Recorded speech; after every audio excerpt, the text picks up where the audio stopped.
It's time for Twit This Week in Tech. Great panel for you. Denise Howell is here. Mike Elgin, Harry McCracken. It's kind of like a classic twit from the good old days. We'll talk about the FTC taking a couple of actions, banning a social media app, or at least fining them, and ordering some well-known tech companies to change their warranty rules. Elon Musk is in trouble with the EU. What's new? And finally, spellcheck comes to a very important Windows program.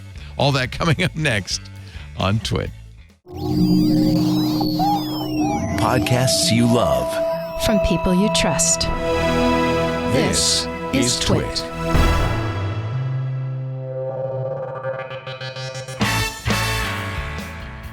This is Twit, This Week in Tech, episode 988, recorded Sunday, July 14th, 2024. Flaming Corn Maze.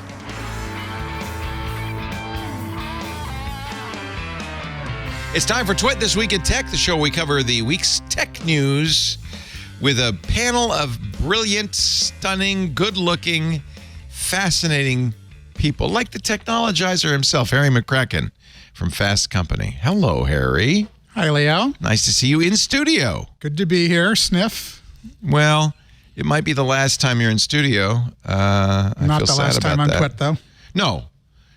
And so we've been mentioning the fact that we're probably going to close the studio next couple of weeks. Everybody's going to be doing their thing at home. We found a technology, I think, that's going to let us do the same quality of shows. We're going to continue to use Zoom ISO as we do now with eCam switching. So Benito will be at his house where he's probably more comfortable, I would guess, than behind the giant desk here.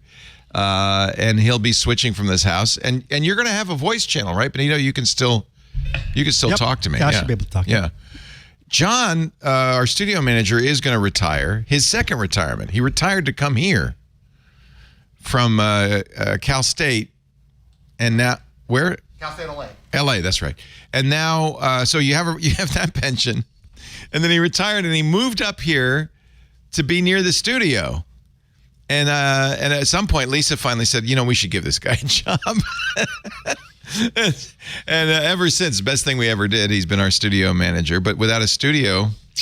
But John, you don't mind. You're ready to retire. Yeah. You're going to move up the Pacific Northwest and enjoy. I'll join Mike in Washington. Yeah. You're going to have a fishing boat. And he'll be on the greatest catch, the most deadliest catch. Also here, Mike Elgin, who is also always peripatetic. He understands. He is, where are you now? In Washington? I'm in Washington visiting family between trips to Europe and Mexico later in the month. Gastro nomad, Mike Elgin. It's good. Between you and Harry, I think I have two editors for Windows magazines on. Yes? I knew of Mike from Windows Magazine before I actually knew Mike. Yeah. Yep, and vice versa, PC Magazine. Denise Howell has never worked for a Windows magazine in her life, and she's proud of it, right? No, but I've read them, and I've looked for them.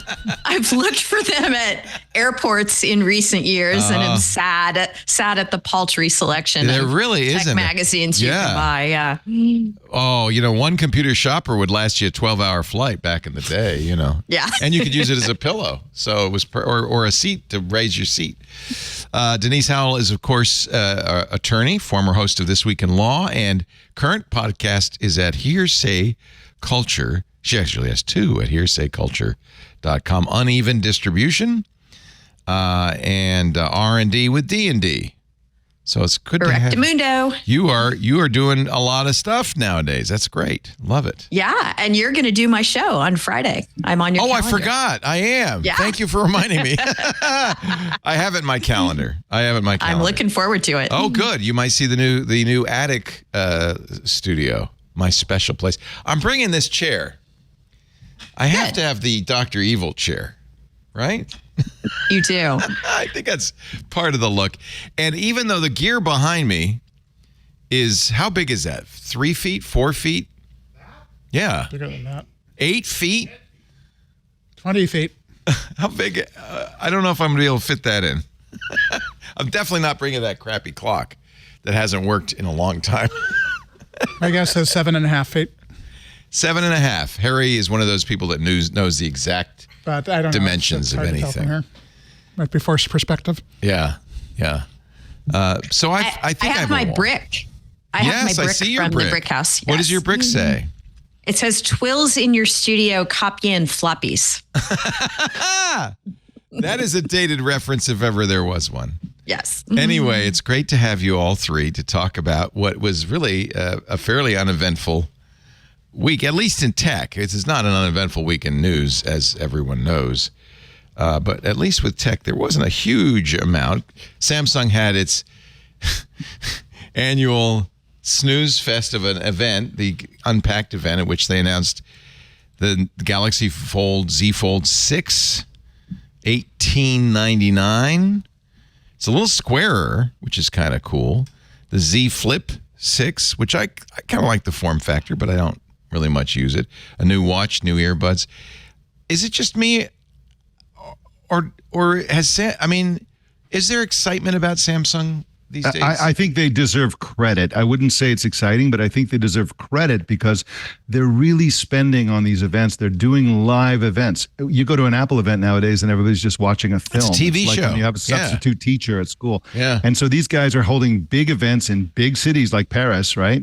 And making a big deal out of it. Now, they don't have any charisma as a company, really, but they're trying, and I kind of appreciate that. There's good technology in these things, but you nailed it. It's not charismatic. It doesn't grab you. Well, it's interesting to see that folding phones have kind of become mature and they're no longer inherently exciting. I think they are getting a little bit better every time, which is what you want to see happen. But my gosh, I remember when the first Fold came out.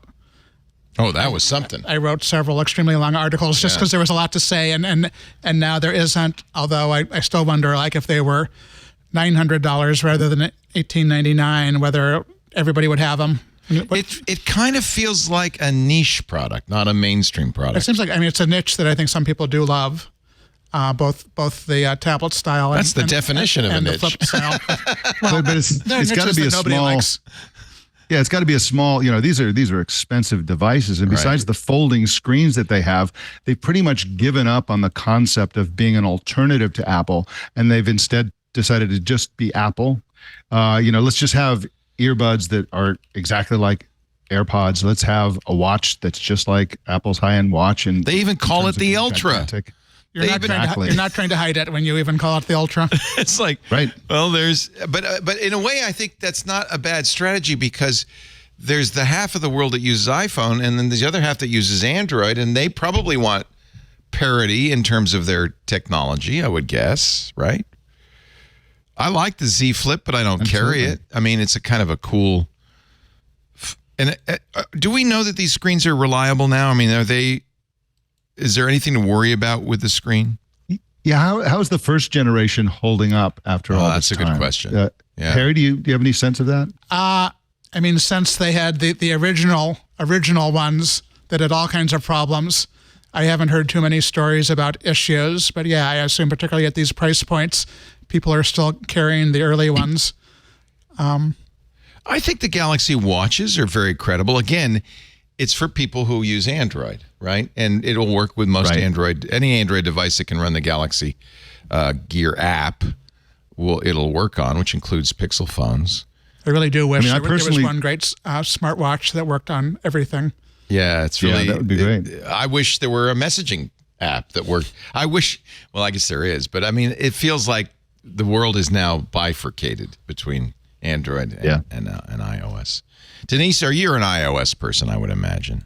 I'm an iOS person, and my son and I just went through our, every, 4 or 5 years, we upgrade to whatever the current version of the phone is, and we ho-hum about how it's incrementally better than it used to be, and it's nice to have a nicer camera, and the thing doesn't glitch all the time like the older phones eventually start to do.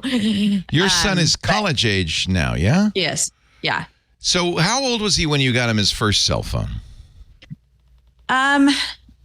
Cell phone, probably 10, but he had a fully network, Wi-Fi enabled iPod. As you recall, they used to look like phones, right? So he had one of those. He just couldn't make, cellular network calls on it unless he was on Wi-Fi. I think you could do that maybe back then. Did it have Wi-Fi calling? Maybe not. But anyway, he probably got that when he was 7. Wait, so you're in LA. The LA school district has announced no more cell phones in classrooms, and the other school districts following suit. How would you have felt if you had a middle schooler and you were told, yeah, he can't bring his phone to school anymore? Well, they can bring them. And then they put them in, a locker or a bag or whatever, and they get them back at the end of the day. But they're not going to be able to take calls from mom and dad during the day or call mom and dad during the day or anybody else for that matter. And my son definitely attended schools where phones in the classroom were off the table. So it wasn't a big deal. And probably, it doesn't offend my sensibilities as a parent to do that. It's actually kind of great, isn't it? Because the whole problem with having kids not have a phone is that all the other kids have phones and they feel like outsiders. But if all the kids have their phones put away during the day, it's fine. Yeah. My entire junior high had one payphone, which I believe I would occasionally call my mother on, but only if I had a dime, which I usually didn't. Well, okay, so maybe I'm being overreactive to this. I don't have kids that age anymore, so I don't have a dog in this hunt. But it feels like as a parent, you'd be disturbed by that if you had a kid that age. Okay, yeah.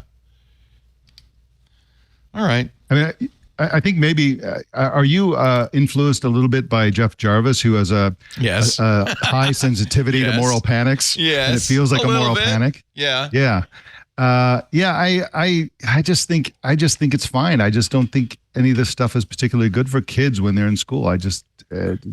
Now, would you go even farther and restrict their usage at home? Absolutely, I would. If I had kids that age, if I had young teenagers today, I would say no social media, no cell phones till 16. Yeah. I wonder what I would do. So my daughter's now 32. So this was an issue 16 years ago. And it was really, should she be allowed to use Neopets and chat on AIM Instant Messenger while she does her homework? I mean, it was at that level. But as soon as there were cell phones that she could reasonably carry, I gave her hand-me-down phones around about that time. But it wasn't the same thing because they were flip phones. They weren't so distracting. You couldn't do all the things. You couldn't play Fortnite on them. So, yeah. You didn't have Instagram, you didn't have Insta. TikTok. No. Yeah. Do you think do you agree with Surgeon General Vivek Murthy that social media should have warning labels, Mike?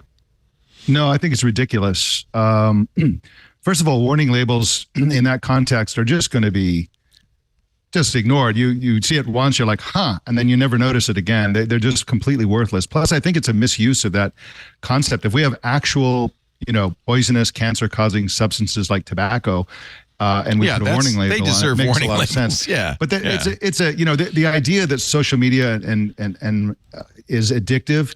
It's a different kind of addictive. I think we're still for some reason we have to use old ideas and old language because people just don't get with what's really happening now. It's problematic, but addiction isn't quite what it is. That's not quite the problem. And a warning label would be perfectly worthless. Yeah. But especially when it comes to, if this is all about protecting kids, is a kid going to pay attention to a social media warning label? No, it's just going to make it more attractive. Yeah. They put FBI warning labels on movies, and, it means exactly nothing. Oh, yeah. Don't pirate. That's right. They even had ads for a while saying, you see these poor people, they're going to lose their job if you steal this movie. They used to do that in the movie theater. Dudes, I paid $18 to see this movie. I am supporting them. So there is an app that you probably don't want your teenagers to use, known as NGL, short for not gonna lie. I had to ask my daughter. NGL, aggressively marketed to young users, despite risks of bullying on it was an anonymous, the teenagers love the anonymous messaging apps. The Federal Trade Commission and the LA District Attorney's Office unveiled a complaint this week saying that NGL tricked users, get this, talk about skeezy, tricked users into paying for subscriptions by sending them fake computer-generated messages appearing to be from real people and offering a service for as much as $9.99 a week to find out who the real identity was. So they would send them messages saying, I know what you did last night. And then say, for $9.99, you could find out who sent the message, except it was NGL. People who signed up received only hints of the identities, whether they were real or not, according to the enforcers. After users complained about the bait and switch tactic, I'm reading from the Washington Post, executives at the company laughed off their concerns, referring them to them as suckers. Wow. Here's the sad thing. Yeah. All they did was they got a $5 million fine. Well, I mean, that would hurt, I guess. And they said, we'll stop marketing to teens and kids to settle the lawsuit. They also, I think they should have gotten more than this. They also, the lawsuit alleged, the FTC alleged the company had violated privacy laws by collecting data from kids under 13 without parental consent. Yeah. But they settled. And it's done. Yeah, this is probably why they did it. They probably calculated that, we'll just do all these things. And if we're caught, when we're caught, we'll just roll back as few of them as we can and we'll still be in business. And by then we'll still have the users and we'll still have the, whatever it is, benefits that we were after in the first place. So it's just a calculated, amoral grab at business. It's shameless. They didn't even admit any wrongdoing. They say, well, we believe many of the allegations around the youth of our user base are factually incorrect. We anticipate that the agreed upon age gating and other procedures will now provide direction for others in our space and hopefully improve policies generally. It's them. It's not us. It's us. We're good. We're the good guys. NGL's very popular, 200 million user base at its peak. The most downloaded product on the App Store, on Apple's App Store a year after its launch in 2021. It certainly seems like it flew a little bit under the radar with kind of older folks not paying close attention compared to some of this stuff. Like 200 million, I was not aware it was anywhere near that big. Yeah. Well, that's because you're not under 18. Exactly. Right. And I feel like its founders must have been sort of young and naive to not realize or cynical. Or cynical, or have gotten counsel about COPPA, which, has been around for a long time. And as people get more and more concerned about the health and welfare of children online, it's going to get beefier and even more enforced. Yeah. It reminds me a little bit of classmates.com in the old days, which would spam you with messages suggesting that your long lost schoolmates were desperately trying to reach you. For it. Except they didn't have AI to help them out. Yeah. I signed up briefly and then I realized, no, they're not looking for me. And I think those messages are still floating out there. Yeah. I have to roll my eyes at the concept of age gating as a super effective solution to this problem. Anyway, I mean, what under 13, under 15, under 18-year-old is going to really give their real age if they want to use this product? Well, exactly. How are they enforcing it? And courts have, in fact, very recently said that any attempt to require age verification is problematic, to say the least, because it doesn't just impact kids. Everybody has to go through it. This actually happened. It got buried because it happened at the same time as the Supreme Court issued a couple of very controversial opinions.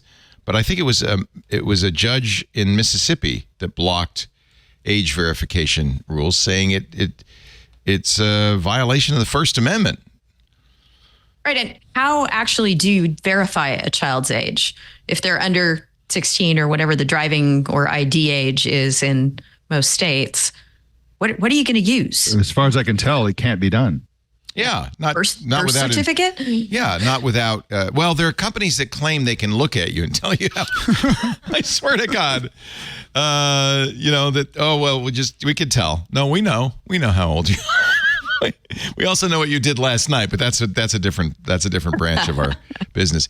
Yeah. Senate Bill 17 in Indiana says visitors to website that display pornography or other quote adult-oriented end quote content that is harmful to minors must submit a copy of their driver's license or otherwise verify that they're at least 18 years old. Mississippi, the Walker-Montgomery Protecting Children Online Act, says social media platforms must verify people's ages before letting them create accounts and bar minors from doing so without the express consent of parent or guardian. Federal courts basically have so far said, what? No, you can't do that. So a judge in Mississippi halted that particular bill. What happened to here it is. Mississippi Attorney General Lynn Finch says it ain't over yet. The preliminary injunction from U.S. District Judge Sul Olzerden came the same day the law was set to take effect. A tech industry group, probably NetChoice, I guess, sued Mississippi on June 7th, saying the law would unconstitutionally limit access to online speech for minors and adults. The judge wrote, it is not lost on the court the seriousness of the issue that the legislature was attempting to address, nor does the court doubt the good intentions. However, there's no way to do this without severely hurting the rights of adults as well as kids. Meanwhile, the Attorney General says that age verification for digital sites could mitigate harm caused by sex trafficking, sexual abuse, child pornography, targeted harassment, sextortion, incitement to suicide, self-harm, and other often harmful and often illegal conduct against children, and we're not going to give up. We're gonna pursue this. So that means, while this is just a temporary injunction, the state will pursue it and perhaps even go to the U.S. Supreme Court. This NGL and the Fortnite settlement earlier, which was hundreds of millions of dollars, and people are now eligible to be paid proceeds of that if they feel like their child was duped into buying things in Fortnite because of dark patterns, etc. I think it's great that the FTC is trying to make there be good behavior standards at some level, but you're never going to get around the fact that, and this is really hard for families who are stretched for time and resources, but parents have to know what their kids are doing. They have to be involved. Yeah, there's no way a state legislature can protect your kids without your help. Yeah. I understand the desire to do something here, but what they don't think through is, well, how are you going to do that without invading privacy, not just of kids, but of adults, of everybody? Parents got to parent, says Out of Sync in our Club Twit Discord. Got to do it, man. Got to do it. Yeah. I mean, I understand it, and it's not perfect, and I think parents deserve all the help they can get. It's a hard thing to do, and I can only imagine what it's like to parent a kid in this day and age. It's much harder even than when I had kids. So I think really one possible thing that could happen over the next 5 years, I don't think it's likely, but I think it's possible, is that, one good thing is that Americans are conformists in the sense that our culture is amenable to changes in our culture, in the norm. So if you look back over the decades, how Americans stopped littering, stopped smoking so much, there's a lot of things, stopped leaving the dog poop on the sidewalk without picking it up.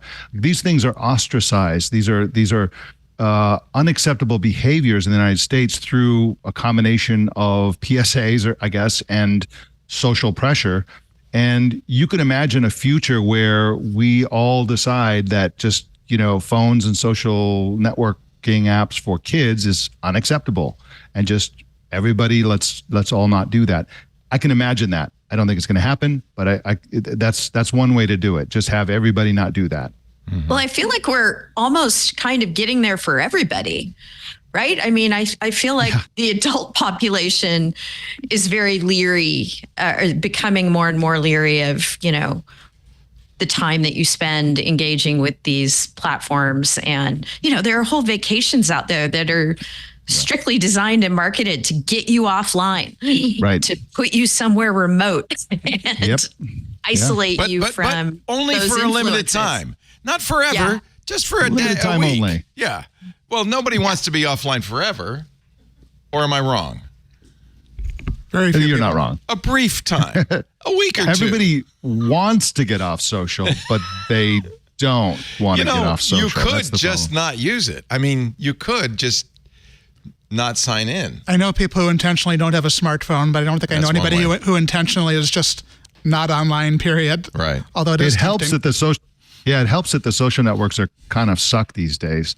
That helps a little, I think. What I find, and I'm embarrassed to admit it, but I'm among friends.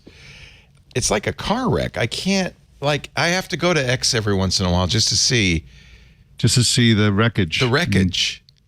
Yeah. It's the looky-loos, It's funny. You know this, Mike, that every Halloween there is a giant corn maze in Petaluma, and it's right on 101 on the big freeway. And inevitably, for the entire month of October, there's a traffic jam because everybody has to stop and look at the corn maze. Yep. It's like Twitter is like a corn maze. You can't look away. But it's on fire, and there's it's Yes. people are running around screaming. Yeah, even And better. they can't get out of the maze. Yeah, it's like the children of the corn. It may have hit its low point over the last 24 hours or so, I have to say, unfortunately. Inevitably. So, yeah, I mean, this horrific thing that happened yesterday obviously galvanized many different groups on X.com, including, by the way, Elon Musk, who had without kind of secretly given quite a bit of money to, we don't know how much, we'll find out in a couple of weeks, to a PAC supporting the former President Trump. But he endorsed him after the assassination attempt. It's like, here's my man. And he's been posting that picture. It just seemed like rumors and misinformation and crazy theories and unpleasantness ran rampant. And there was some actual news, but it was harder to find than it would have been a few years ago if something comparable had happened. I have a list of people who do high quality open source intelligence work, mostly around the Ukraine war, but also around all kinds of other things.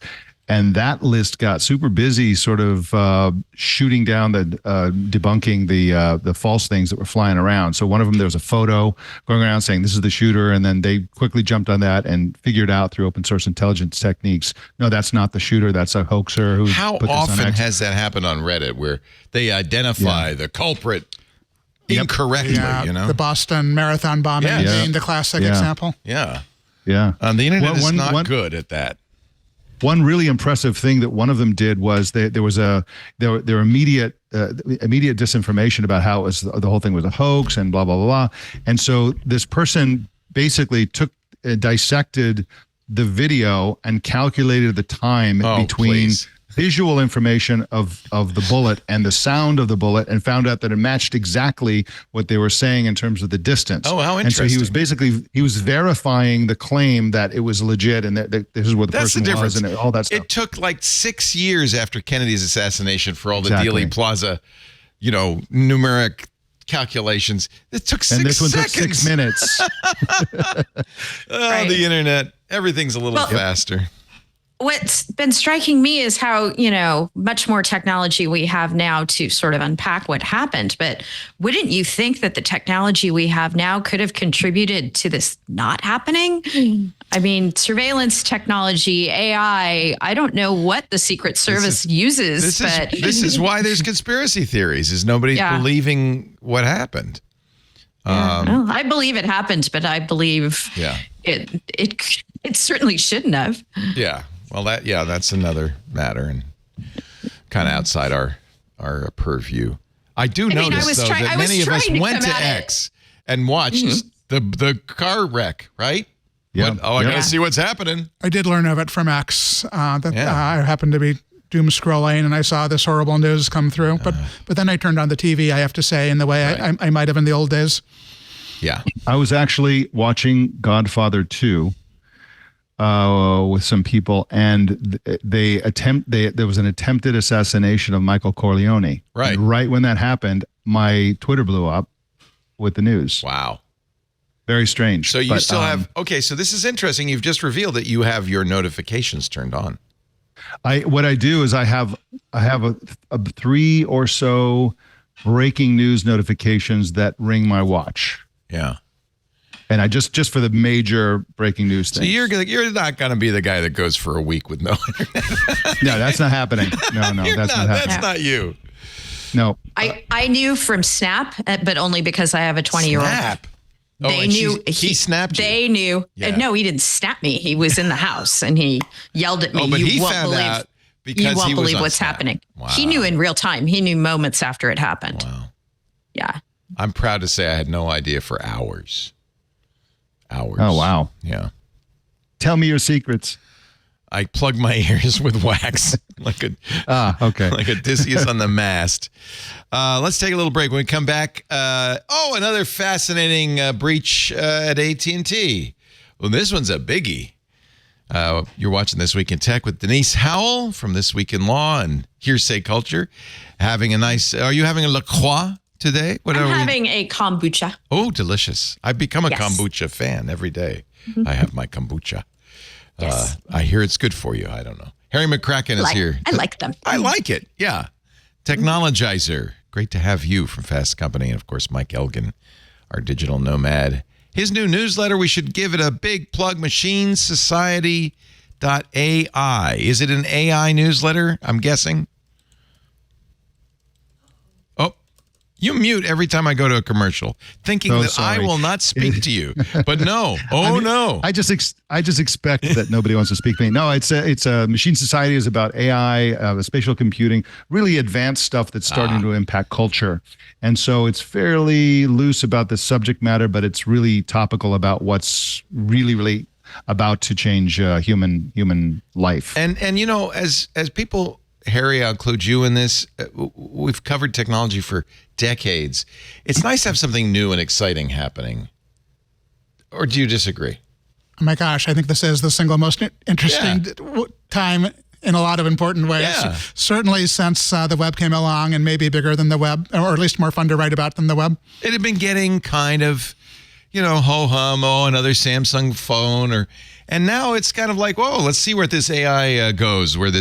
Now, did you buy the Vision Pros? No, heck no. Heck no. No. It's I think that product is interesting, and I think it's the beginning of something really important. But basically, they're trying to do AR with VR equipment, and it's just way too That's a much good and way point. too expensive. Yeah. So, how about you, not for Harry? me. You wearing your Vision Pros nightly? I have a loaner from Apple at the moment, and at some point I'll have to decide whether I plunk down the money myself. Were you still on the fence? Yes, totally. I mean, at a lower price, it seems like it would be a no-brainer. But And the rumors are flying about whether Apple will do a lower price, and if they will, when it will be, and all of that. But I don't believe I've ever spent that much money for a computing device of any kind. Really? I don't think so. Oh, I have. Maybe Sad to $2,500 for a laptop. But Yeah. Well, Alex Lindsay has promised, and I think we're going to do it on in 2 weeks, on the 28th.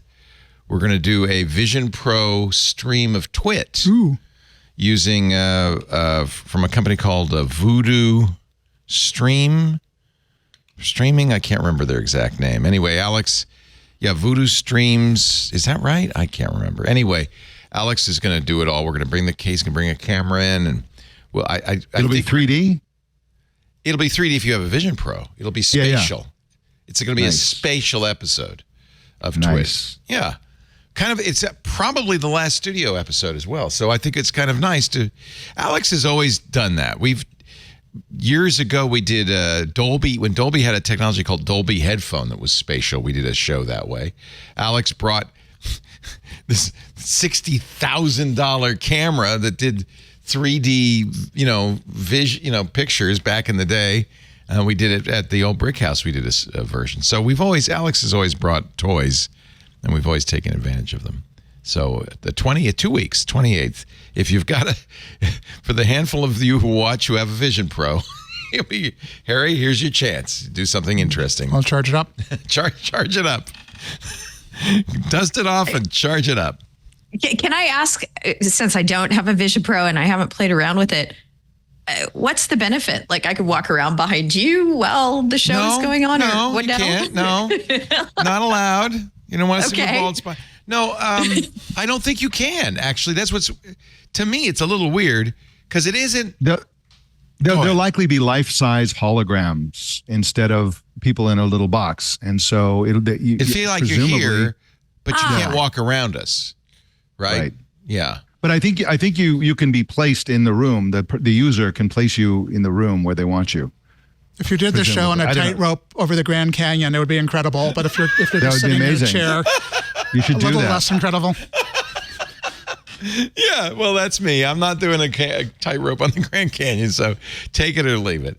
I have a question for you old timers. You remember a site called Experts Exchange? I used to use them all the time. That was my little secret during the Tech Guys show. If I had to find an answer to a tough question, I would go to the Experts Exchange. Well, I was really pleased to talk to them the other day. Not only are they still around, they're better than ever, especially in the age of AI. Our show today brought to you by Experts Exchange. Experts Exchange is real people, real experts with real answers. Plus, they promise never to let AI scrape their content. It is a place for humans. I love that. Join a network of trustworthy and talented tech professionals to get industry insights and advice from people who are actually using the products in your stack instead of paying for expensive enterprise-level tech support. And by the way, I have to say the answers are usually better.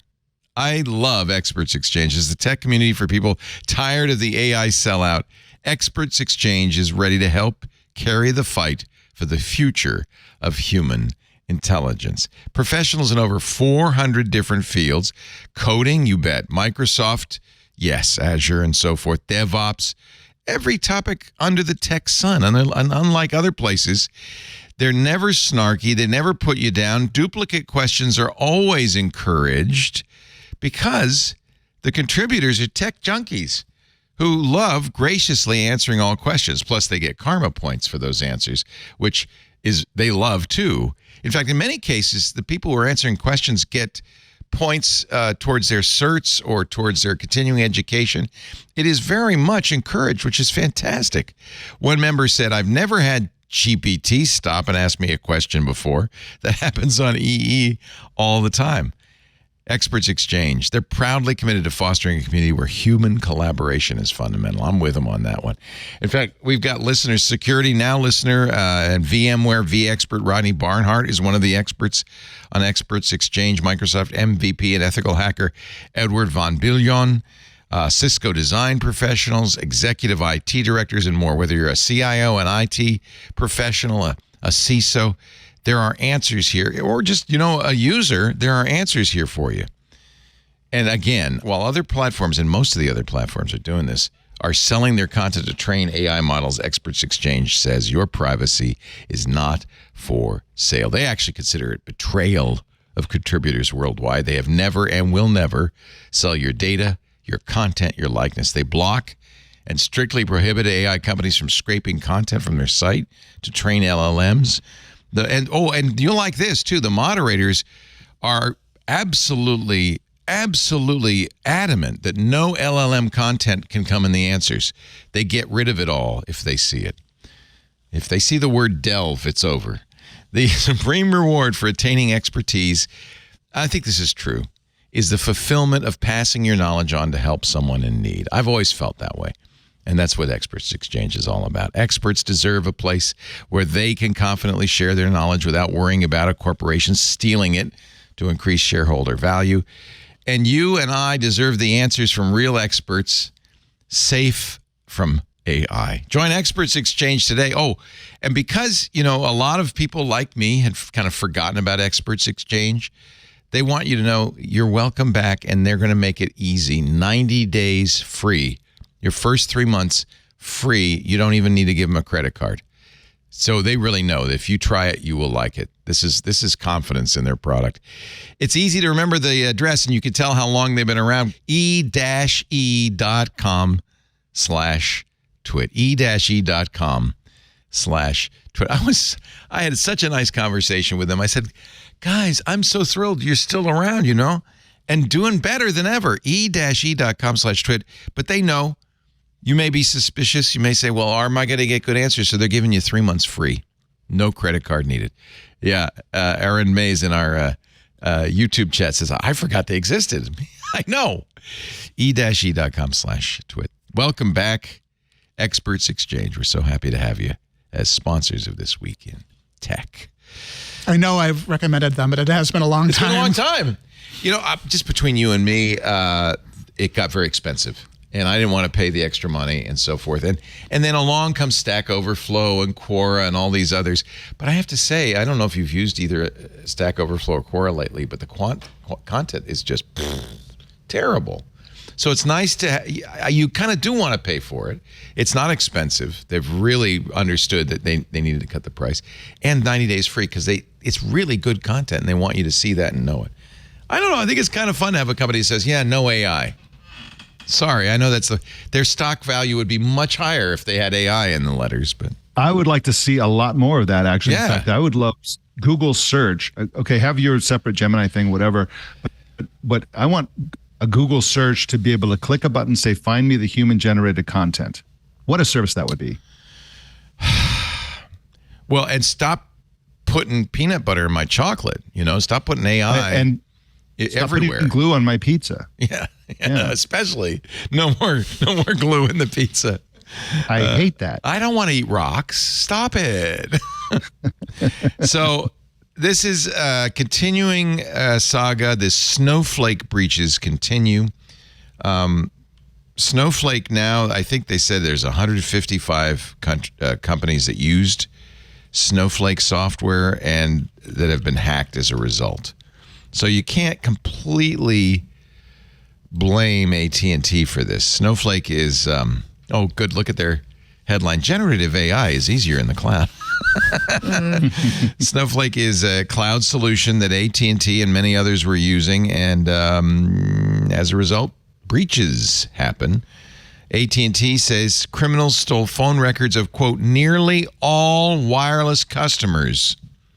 Nearly all wireless customers in a new data breach. And, by the way, if they were calling you on any other carrier, you're in there too. And if they were calling you on a landline, that's in there too. Friday. But don't worry, Leo. It's just metadata, which is, it's harmless. by the way, the most important kind, the one that is the most privacy invading. People think, it wasn't the actual calls. It was just all the information about who, when, where, why. Yeah. About the call. So this is, and as intelligence agencies know, this is the stuff you want. You want to build. That's right. Build the knowledge graph. Exactly. So to reassure you, it doesn't contain the content of your phone calls or your texts, but does include calling and texting records that an AT&T phone number interacted with during the 6-month period beginning May 1st, 2022 through October 31st, 2022. Discovered in April. Yeah. Of this And year. it sounds like everybody is to blame because AT&T was not using any kind of multi-factor security, and Snowflake didn't make them do it. So you can't fully blame Snowflake. No, right? but it seems like, gosh, stuff this important, not locking that down as well as you possibly could, and not having multiple layers of authentication before you get in. And incidentally, it's not just the phone numbers. Some of the stolen records will include cell site identification numbers, which gives you a kind of a location data as well. Not the GPS quality, but approximate location where the call or text message originated. 110 AT&T customers will be notified. If you are or have been 110 million. Million. Did I say 110? I left out an important part of that number. 110 million. There is an AT&T press release where you can read all about it and see if see if you were affected. How will I know? How will I know if your data was affected? They will contact you and let you know. I'll be curious because I had an AT&T account in that time period, so I'm waiting. I'm waiting for my call. But as I understand it, they're not going to contact me because I have T-Mobile. But if I was, but you're in there. If I was interacting with anybody on AT&T, which I do, of course you did. I'm going to be in there too. Harry, I have a good fast company angle on this story for you, for you to have somebody write this article. Go on. Because there's a privacy issue here before this data is ever compromised. Why are these companies using Snowflake? Not for storage, although they are using it for that, but for analytics. They're using all this data to do stuff. Maybe they're selling this data. So TechCrunch says it's not clear why AT&T was storing customer data in Snowflake, and AT&T's spokesperson would not say. But good news, Denise Howell will. So they're using Snowflake to do data analytics. Absolutely. Denise Howell's no Snowflake. She'll tell you. Yeah. Why? I mean, they can have, I'm sure, they could use other cloud storage. They could have their own servers. Snowflake offers other services that these companies are using. Yeah. And, Interesting. and Snowflake, I'm sure in the fine print of their terms of service with users, people are signing their life away and allowing those analytics to take place. But is it right? Is it good? Should we have companies out there pursuing different models saying, hey, we don't do this to you? Snowflake said yes. Mandiant, which discovered the incident, said that about 165 Snowflake customers had significant volumes of data stolen from their customer's account. That includes Ticketmaster, LendingTree subsidiary Quote Wizard, among others. Snowflake said, as you said, Mike, it's their fault. They didn't use multi-factor authentication. It's your fault. Mandiant attributed the breach to an as-yet uncategorized cyber criminal group tracked only as UNC 5337. They do say the hackers are financially motivated and have members in North America and at least one member in Turkey. So it's not a Russian nation-state attack. But actually, that's in some ways that's scarier because these numbers will be now used in various cyber, schemes, probably Bitcoin offers and so forth. No doubt.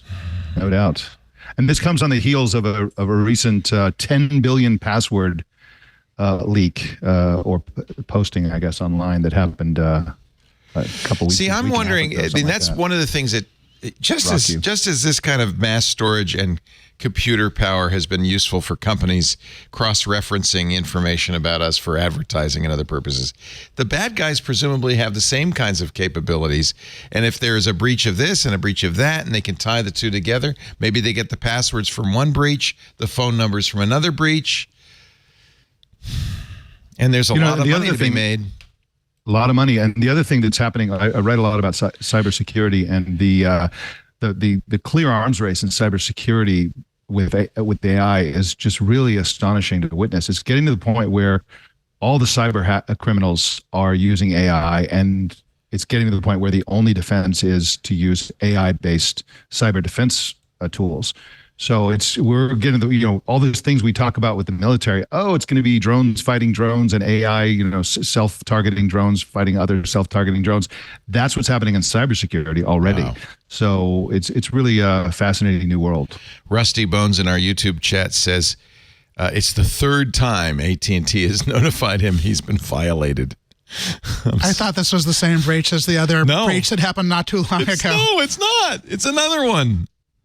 Unbelievable. Unrelated to the breach that we talked about a couple of. Do we know if Snowflake has decided to make its customers use better security practices henceforth? That would be one solution. They could say, you have to turn on to a MFA, a two-factor. That would be one possible solution. We were talking about X. EU says X is in a little bit of trouble over the blue check mark. They say Elon Musk's X is accused of deceptive practices over the blue check mark. It's in breach of the Digital Services Act, which came into force earlier this year.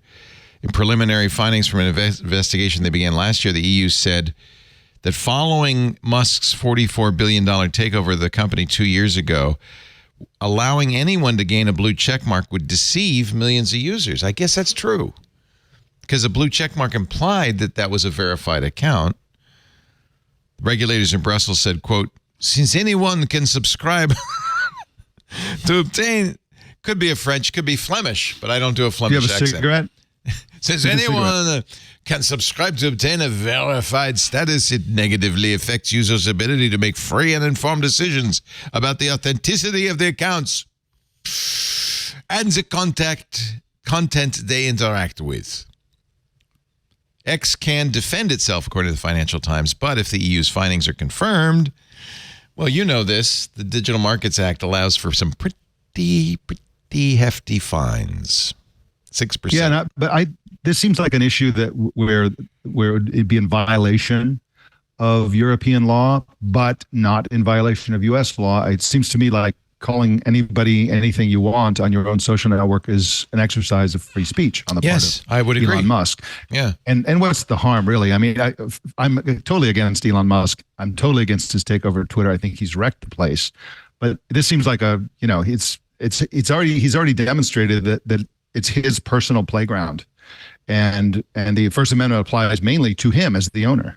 Doesn't X claim they are doing verification because they're checking out your credit card information? They know who you are. You may not know who that person is, but X knows. And I'm not sure what happens if I use my credit card but try to register somebody else's name. We do know, because very early on when they did this, they had people posing as all sorts of other people, right? For a while, yes. Yeah, it was a real big problem for brands. It's one of the reasons X lost advertising. And of course, they ripped away my verification and then gave it back to me without me asking. But we all for have it. blue checks now. Thank you. Now that it's a mark of shame, they give it back to you. I think Cory Doctorow calls him on his X account, says unwilling blue check recipient. Now, Go ahead, Leo. I'm sorry. I'm just going to just I'll go. You go, and then I'll go. Okay, we'll make it. I'll go, then you go. Okay, thank you. Does anybody know if paying for a blue check mark does the things that it says that it does? I mean, there was a threat early on where Elon Musk says, if you don't have a blue check, we're going to treat your posts like spam and your comments like spam, and you go to the bottom of the trash can. But if you do, you'll get boosted. Are people really getting boosted because of the blue check mark? Do we have any metrics on that? There's certainly a ton of stuff from blue checks that shows up in comments. Absolutely. I think they get promoted to the top. Yeah. Not because it's great quality content, but because they're paying. Yeah, here's Cory's X account. Cory Doctorow, non-consensual blue check. He doesn't want anything.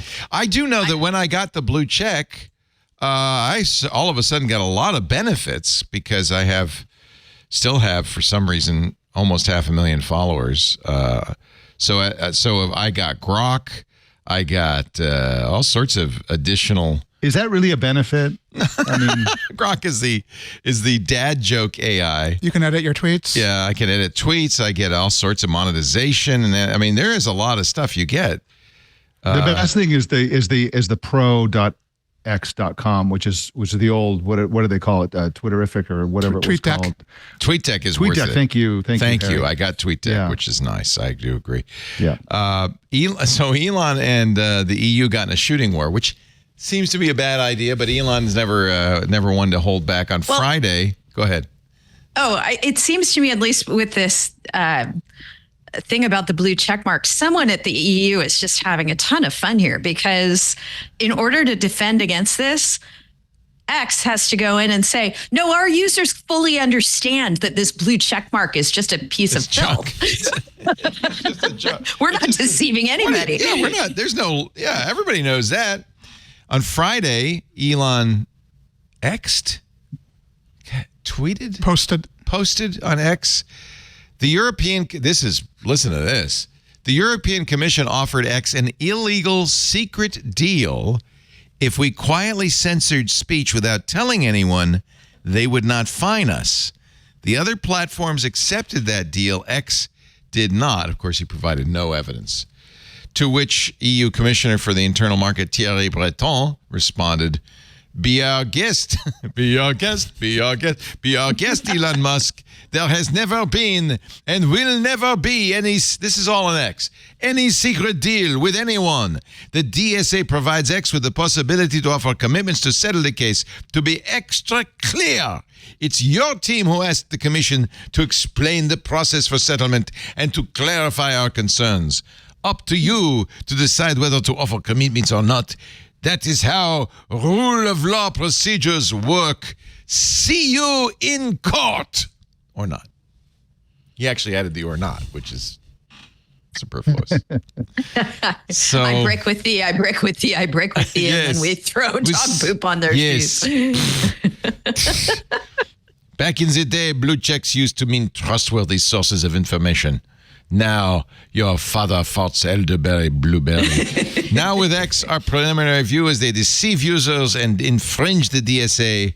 We also consider that X ads repository, the advertising repository, and conditions for data access by researchers are not in line with our transparency requirements, which is also probably legit. X now has the right of defense, but if our view is confirmed, we will impose fines.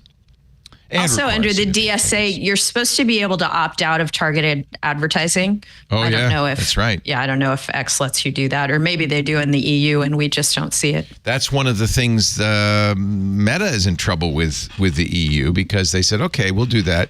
You can pay us, and I think it was like more than $14 a month to opt out of ads. And the EU said, no, that's not what we meant. So, I have mixed feelings, as I agree with you, Mike, because this is a European affair.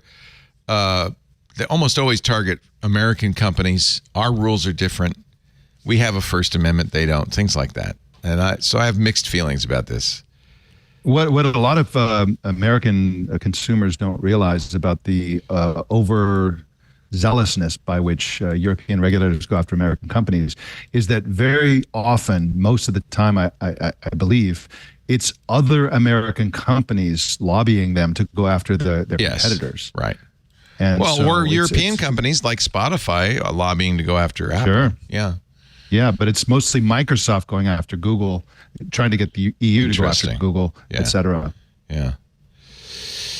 Let's see. Oh, speaking of Microsoft, you guys used to cover Windows. You'll be happy to hear Notepad now has spell check. Whoop-de-doo, Basil. I'm sure there are Notepad enthusiasts who are very excited. Probably not, actually. The thing about Notepad used to be that it didn't do anything. That was what was so good about it. It was just a plain text editor. After 41 years... I didn't really think about it, but I didn't realize it was quite that old. It's really been around. I mean, back to the MS-DOS days. Middle-aged Notepad. Spell check on autocorrect. What's really strange is what happened to Microsoft that they, did somebody send out a memo saying, hey, I just noticed Notepad doesn't have spell check. Why not? And then somebody else said, oh, we got an intern. Let's... Oh, more likely somebody sent out a memo written on Notepad that had a heinously misspelled word. Exactly. And it slipped through. Exactly. Just to age myself, I used to actually build web pages in Notepad. Wow. That's not so weird, because Apple folks always used BB-Edit and other plain text editors to write, bracket A space href equals quote HTTP. I remember it. See, and then HTTP:// blah blah blah. Yeah, yahoo.com end quote close bracket Yahoo open. I still do that occasionally. Bracket / a close bracket. Wow, I just did that verbally. I did a whole link. You still do that? I do occasionally, and I also feel like this news about Notepad is similar to the fact they left Microsoft Paint unchanged for several decades. And then all of a sudden they started adding new stuff. Yeah. And actually, of course, it does make sense to have a decent image editor bundled with an operating system. And But so many people have by now concern is- given up on Paint that it's like you maybe should have changed Yeah. the name. What's the point at this point? Just come out with a new product. My main concern is Mary Jo Foley because she's the biggest Notepad super fan that I know of, and we should probably check in on her and see if she's okay. Yeah. I saw her Wednesday, actually, because Paul Thurrott was doing Windows Weekly from her apartment. And right after commercial, all of a sudden, Paul morphed into Mary Jo briefly and then morphed back. I was hoping she'd give us a beer pick, but she did not. Yeah, Mary Jo famously, I think it's still, I missed, darn it, I should have asked her. Because famously, she's used Notepad for years to write all her columns and loves it.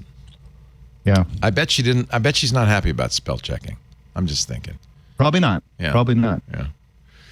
Let's take a little break. Mike Elgin, Harry McCracken, Denise Howell. It's kind of what I call a classic twit.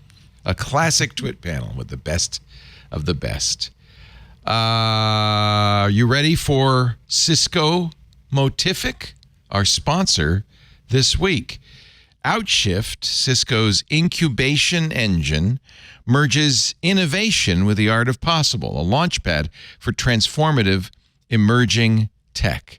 Outshift blends startup agility with corporate strength to develop next-gen technologies from the ground up in AI, quantum technologies, cloud native, and more. It's their pirate ship. It's their R&D labs, their incubation engine. Well, you'll be happy to hear about Outshift's newest AI innovation. It's called Motific, and it addresses a critical challenge in the rapidly advancing world of generative AI, bridging the gap between concept and deployment.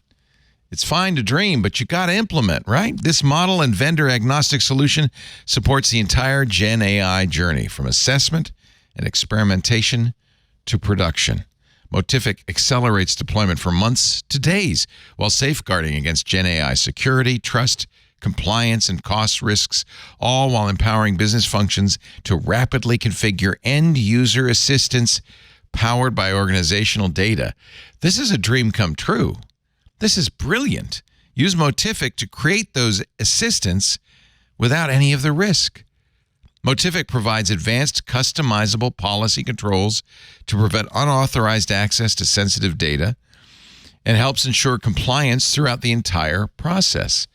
With deep visibility into operational and business metrics, Motific enables you to track ROI, optimize costs, and make informed decisions. Wouldn't this be cool? By offering a centralized view, Motific deters shadow AI usage.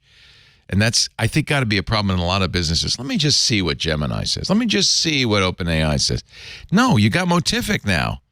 It empowers teams to innovate, but to do it responsibly. How cool is this?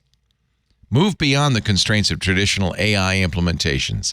Utilize AI deployment that is as responsible as it is revolutionary. Ensure your projects are not just quickly launched, but built on a foundation of trust and efficiency. Is this not cool? Motific.ai, if you want to learn more. M-O-T-I-F-I-C, M-O-T-I-F-I-C, Motific.ai. I love these innovative solutions coming out of Outshift. That's very cool. Motific.ai. Thank you so much, Motific and Outshift and Cisco for supporting This Week in Tech. Speaking of AI, here's an interesting piece from Bloomberg. Qualcomm, this is Brody Ford, Ian King, and Evan Gorlick writing, and I'm really curious what you guys think of this. And by guys, I mean you too, Denise, I should say. Peeps. How about I'll call you Peeps? Although you look nothing like marshmallow chicks. But anyway, Qualcomm and Microsoft lean on AI hype to spur PC market revival. I think, an observer from the outside looking at the marketing blitz for Copilot plus PCs, the use of AI everywhere, even adding a button on the keyboard, your Copilot button seems to have a lot more to do with selling more computers, especially to people who haven't bought a computer in a while, than it does with actually helping things. Only 3% of PCs shipped this year, according to Bloomberg, will be considered an AI PC. Only 3% will have enough processing power to do it. Actually, this is according to IDC. So, to persuade consumers and corporations it's time to buy, something the PC industry desperately needs, they'll have to offer a wider variety of the PCs and deliver software that takes advantage of the new hardware. But so far, according to Bloomberg, analysts and reviewers are taking a skeptical tone toward the new laptop's AI abilities. In fact, somebody pointed out that the 40 TOPS that Copilot Plus PCs offer, 40 trillion operations per second, is actually not such a big number after all. That if you have an NVIDIA GPU, you could probably do 3 times that. Do you think this is just marketing? Are they shilling because they need so desperately to sell more PCs? Yeah, I mean, it feels like for the last 20 years, the PC industry has been desperately trying to find technology that is so exciting you'll buy a new machine. Right. And it comes along very rarely. And, sometimes stuff like, there have been things like touch screens, which have not really been all that transformative. I was going to say, did that drive a lot So they're very excited about AI based on that, and the hype has gotten ahead of the reality. And while these machines are pretty cool in some ways, and the battery life actually is a good reason to consider. Well, that's what Keith's 512 says in our Discord. He says, forget the AI. I just want 12-hour battery life. But in terms of actual functionality built into these machines, there's not a lot yet. And some of what is there is like the Windows recall feature, which they discovered that people were very concerned about based on privacy issues. And so they had to roll it back. And long term, I'm pretty optimistic that AI will make PCs a lot better, but it's going to take a while. And there's no need to rush out and buy a new machine right now, unless you want really good battery life. Right. And in that case, yes, these are worth looking at. I think that the what's really happening, there's a couple of trends involved here. One of them is that in general in the tech industry, AI is sucking all the oxygen out of the room, and it's very difficult to find both funding and also interest in innovations that aren't AI based. So that's one problem that they're trying to sort of like take advantage of. And like Harry said, I think in the long term, this is going to be a big deal. I think that both PCs and phones will be split in two, where there'll be some phones, especially iPhones, where they do more of the AI on board locally. And whether they're small language models or they figure out some way to do the AI on the phone instead of hitting the cloud servers, they'll do that, and it will be more expensive because you'll need massive processing power, and so you'll have to spend $1,500 on a phone. And then there'll be a whole bunch of other phones that get even cheaper than they are now because they're doing all of that in the cloud, and you need the phone to move data to and from the phone, and with the processing happening in servers that are remote. And so I think that's going to split both PC and phone markets into two radically different price categories. Yeah. In the meantime, though, they're sort of ahead of the game, and I think that it's more hype than anything else. Long term, I don't think there's going to be such a thing as an AI PC, because all PCs will eventually be AI PCs, and it reminds me of the days when Mike and I were covering computers, and there was such a thing as a multimedia PC. Oh yeah, which for a time was I remember that. An expensive and powerful computer that didn't have a lot of great content at first, right. But very quickly the multimedia PC was not a category because everything PC did this stuff, yeah. And that was when the technology actually became useful. Because who wants to write software for a platform that only a tiny percentage of people have?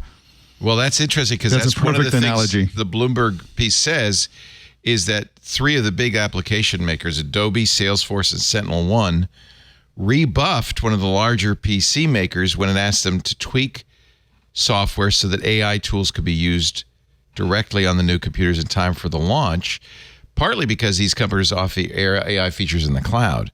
So they're not interested in supporting AI on device. That's not their business model. And if you don't get the software companies, the big ones to come along, what are you going to? You got nothing. I've got a PC that can use the cloud. Well, guess what? They all can. I think Adobe might be excited about the AI PC if it could do something like Firefly on device. But all of that is in the cloud, right? It's all in the cloud, and it's going to be a very long time, if ever, before you can do Firefly.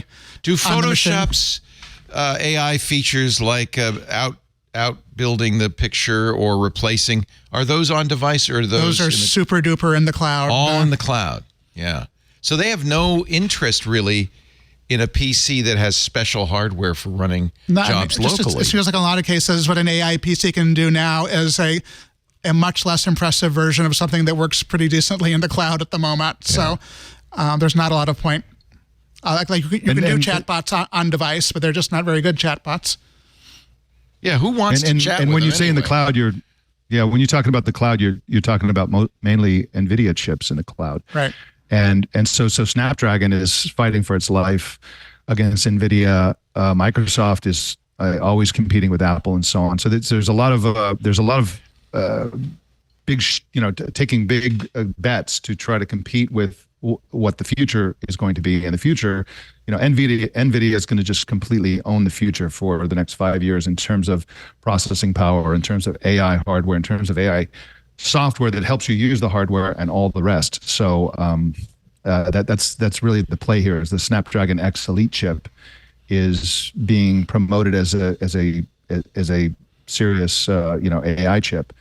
But really, it's more than that. It's kind of like Apple's own Apple Silicon chips. It's a chip that's designed for modern workloads to give you better battery life, lower power usage.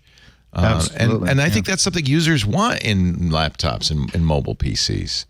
They don't care about the AI. Absolutely. They're not there for the Copilot key on the keyboard. So I kind of agree with this piece. I think that actually IDC says that adoption of AI PCs is going to take a long time. They're predicting only 40% of all computers shipped in 2028. In 2028, only 40% will be AI PCs. That might even be optimistic. It doesn't seem like. On the other hand, you got Apple saying on our future. Now, this is all future tense for Apple, but they announced at WWDC that their hardware would be smart enough to say, "Oh, I can do this load locally and do it locally, and then go to a special Apple privacy-forward cloud if it had to." There is a reason for these companies to do it. It's very expensive to run this stuff in the cloud. I think when people think of AI and you talk about 2028 and AI, you're thinking, oh, it's going to be like a better version of ChatGPT, which is not the case. First of all, 2028 is 4 years away. 2020 is 4 years away. That's how recent, that's how the future always seems further away than the past.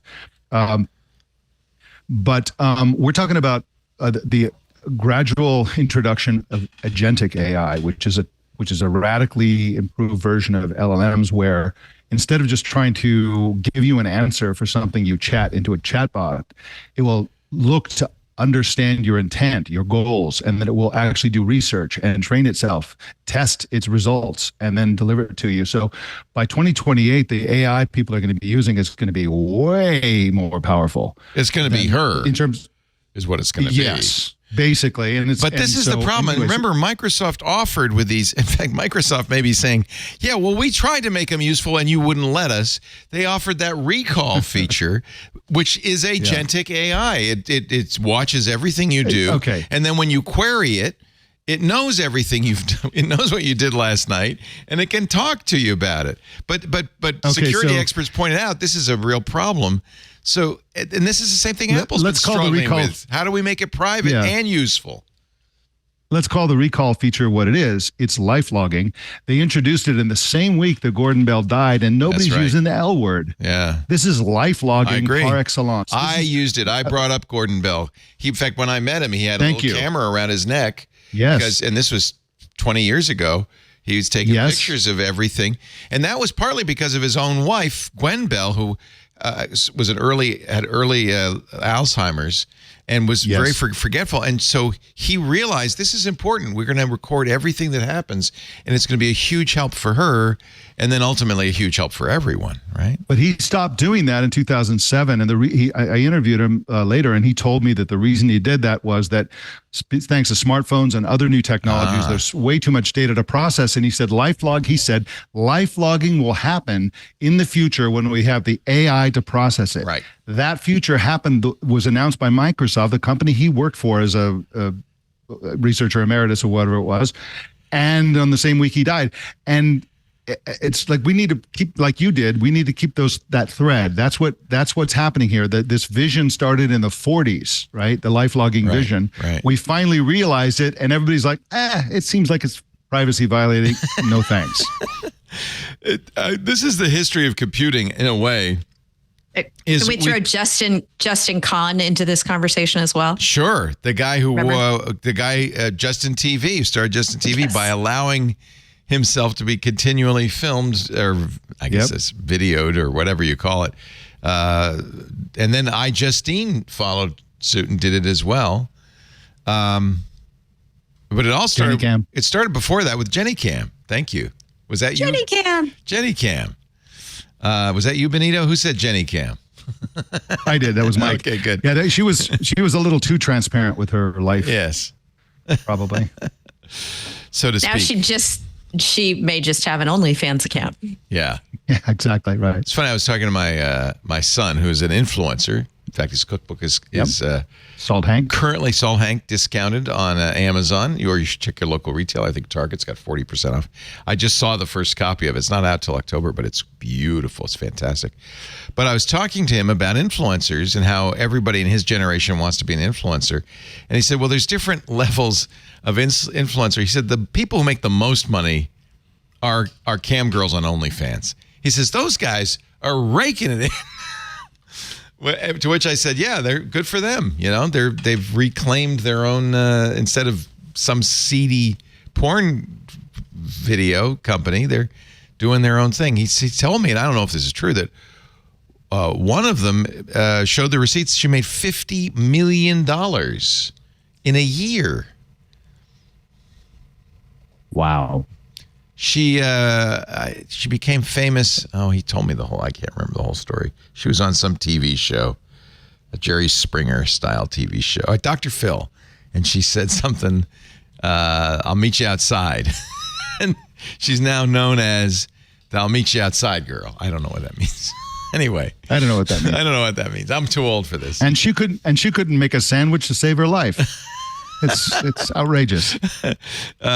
He said, he calls what he did ASMR cooking, and he says, "Yeah, everybody does it now. I can't do that anymore. I have to do something new. You always have to be moving in that arena." Anyway, look for "Cash Me Outside." That's what she's called. "Cash Me Outside." Danielle Peskowitz-Bergoli, known professionally as Bad Bobby. During her appearance on the talk show Dr. Phil, September 2016, she uttered the phrase, "Cash me outside, how about that?" for which she became best known. There's a whole world out there that I know nothing about. I assume you've heard the expression "hak toi." We were talking about that earlier. And I started to play the video, and John said, "Hey!" and stopped me. But what this was a young woman in Atlanta, was some podcast or blogger or whatever was interviewing her, and he asked her about her boyfriend. Mm-hmm. Have you seen it, Denise? You tell me, because I need an informant. Yes. Well, I can't. I mean, I'm going to get the hay too, but she was speaking of oral sex. Oh. Yes. Now I see the problem. Yes. Okay. Okay. But anyway, she's famous now, right? For saying "hak toi."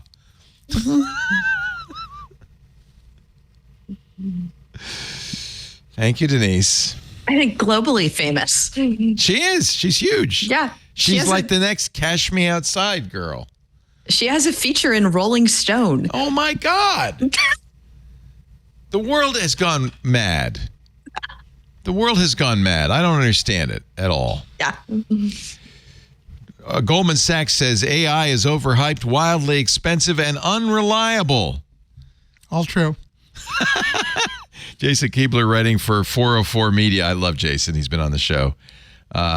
Goldman Sachs published a research paper titled Gen AI, Too Much Spend, Too Little Benefit. They note that there is little to show for the huge amount of spending on generative AI infrastructure and questions whether this large spend will ever pay off in terms of AI benefits and returns. Now, this is important because this is the market will pay attention to this research paper from Goldman Sachs, right? And what they're saying is hey, guys, this is a bubble. You're investing in any company that says they got AI, you're putting money into where there isn't a lot of upside. The upside, as you already said, it is NVIDIA, and the companies that are selling the hardware to do it, they're making money. NVIDIA, the poster child for this run-up. But what people need to understand about this is, yes, there is a bubble. From a financial point of view, there's a bubble. There was a bubble of .com companies in 1999 and 2000. The bubble burst, and yet e-commerce is how we do everything now. So it's not like it wasn't wrong. It's not like AI goes away. It was just too much hype, too much money for what it was at the time. And yes, AI has a massive future, and it's a bubble. Goldman Sachs says the stock price gains we've seen are based on the assumption that generative AI is going to lead to higher productivity. But those stock gains are already baked in, although the productivity pickup that AI promises could benefit equities stocks via higher profit growth. We find that stocks often anticipate higher productivity growth before it materializes, raising the risk of overpaying. Is there, but so you talk about bubbles, but there's the inverse of the bubble. In many cases, these bubbles have ended up being a good thing in the long run. One of the examples I think Tim Wu gives this is of the American railroads. In the days after the golden spike, almost all those railroads went bankrupt. But as a result, we got the infrastructure. And in the long run, it was very good for the economy. And just as you said, Mike, the .com boom, there was a lot of infrastructure built, including fiber, some of which is still dark. But in the long run, we got the infrastructure. I don't think these server farms are going to go unused, even if they're ultimately used for things not what they were planned to be. So maybe the trick is to be patient. Well, I think the bigger message, what I would urge coming from the technology world to the financial world, is the financial world needs to be a lot more sophisticated about what's real and what isn't. So there's a big difference between some little startup that's using ChatGPT's API and calling it an AI product and NVIDIA. Those are night and day different plays, and they have totally different futures. Everybody's trying to come up with some reason to put AI in their marketing, and most of it is probably kind of irrelevant. They're users of other AI products. There are also a ton of LLMs. You think about the number of LLMs in existence. The average person would be forgiven for thinking that there were maybe 6 or 7 or 8 or 9. There are tens of thousands out there. Universities, they're a dime a dozen. They're everywhere, and we don't know how it's going to. There's no guarantee that OpenAI will be any kind of leader in the industry in 3 years. We don't know who the leaders will be, but we know that there will be an industry. It's as if with the explosion of the AI bubble, there will be a Hak Twa moment. But then... Well done. But then... and we don't know who the winners will be, but the overall winners will be us, because the technologies, the plans have been laid, the rails have been laid for these technologies, and we'll benefit. It's just you don't know who's going to be. We know NVIDIA will benefit probably, right? I think some of this stuff is the equivalent. Go ahead, Mike. I'm sorry. Yeah, I agree with that. NVIDIA is, I don't want to give financial or stock advice to anyone. I'm not a financial person. I'm into the technology and the culture. But NVIDIA, the most exciting things about the future of NVIDIA have little to do with their chips. They're pioneering the world of digital twin technology. They have something called physical AI, where they're building AI environments that obey the laws of physics, where you can test robots at high speed. You can do all these things in the physical world, and you use automation and machine learning to train robots how to do something in a factory, for example. And then what it spits out is a software that you can plug into a real robot, and it works perfectly right out of the box. So they're doing stuff like that. That's really, the world of manufacturing is a $50 trillion industry, and they have no competition basically. So NVIDIA there's everybody else, and there's NVIDIA when you're thinking about the future of AI. NVIDIA has done a really great job of not just pushing out chips, but doing stuff across an array of industries. They have a lot of cool stuff for entertainment, gaming, all the enterprise commercial type stuff that Mike mentioned. And so I think they are doing a lot of the heavy lifting of making this stuff useful. And in a lot of cases, it's not hypey. It actually is kind of practical even today. Yeah, I almost feel like Goldman Sachs is having a boomer moment. That they're really, it's pretty clear to people who've used AI that while there are lots of stupid uses, there are also lots of very real today uses for this thing. I think some of the productivity stuff is a little bit overblown, and at the moment it's too slow and inaccurate and hallucinatory. But people would have said the same thing when the Wang word processor was the dominant computing platform in offices. And remember, we were all saying, the paperless office is the next big thing, and none of that happened, and yet. But it all happened. It all happened. Offices were absolutely transformed. By the time it actually happens, nobody cares anymore. And but the other thing, we for some reason, everyone's obsessed with, when we think of AI, we think of chatbots. In the larger scope of things, chatbots are kind of irrelevant. What's really happening? They're just a game. They're just silly, right? Well, but AI is going to cure cancer. It's going to deflect meteorites. It's going to find. The number of uses that benefit humanity in AI that it really doesn't pierce the public imagination much are, almost infinite. It's really quite remarkable. It's not about chatbots per se. That's the part that we're going to really directly interact with. But the scientific and medical and organizational applications of different kinds of AI, not just LLMs, is really, really breathtaking. There was a study I heard of recently where using LLM-based AI, they were able to detect Parkinson's disease in their research 10 years before the first symptoms arrived. Right. In 100% of the cases. Wow. How valuable is that? If you can start treating Parkinson's 10 years before the onset of the first visible symptom, that's the end of Parkinson's. And how great is that? Yeah. Hi, this is Benito. And yes, while I agree that is all excellent stuff, what percentage of the AI compute is actually going to that kind of stuff?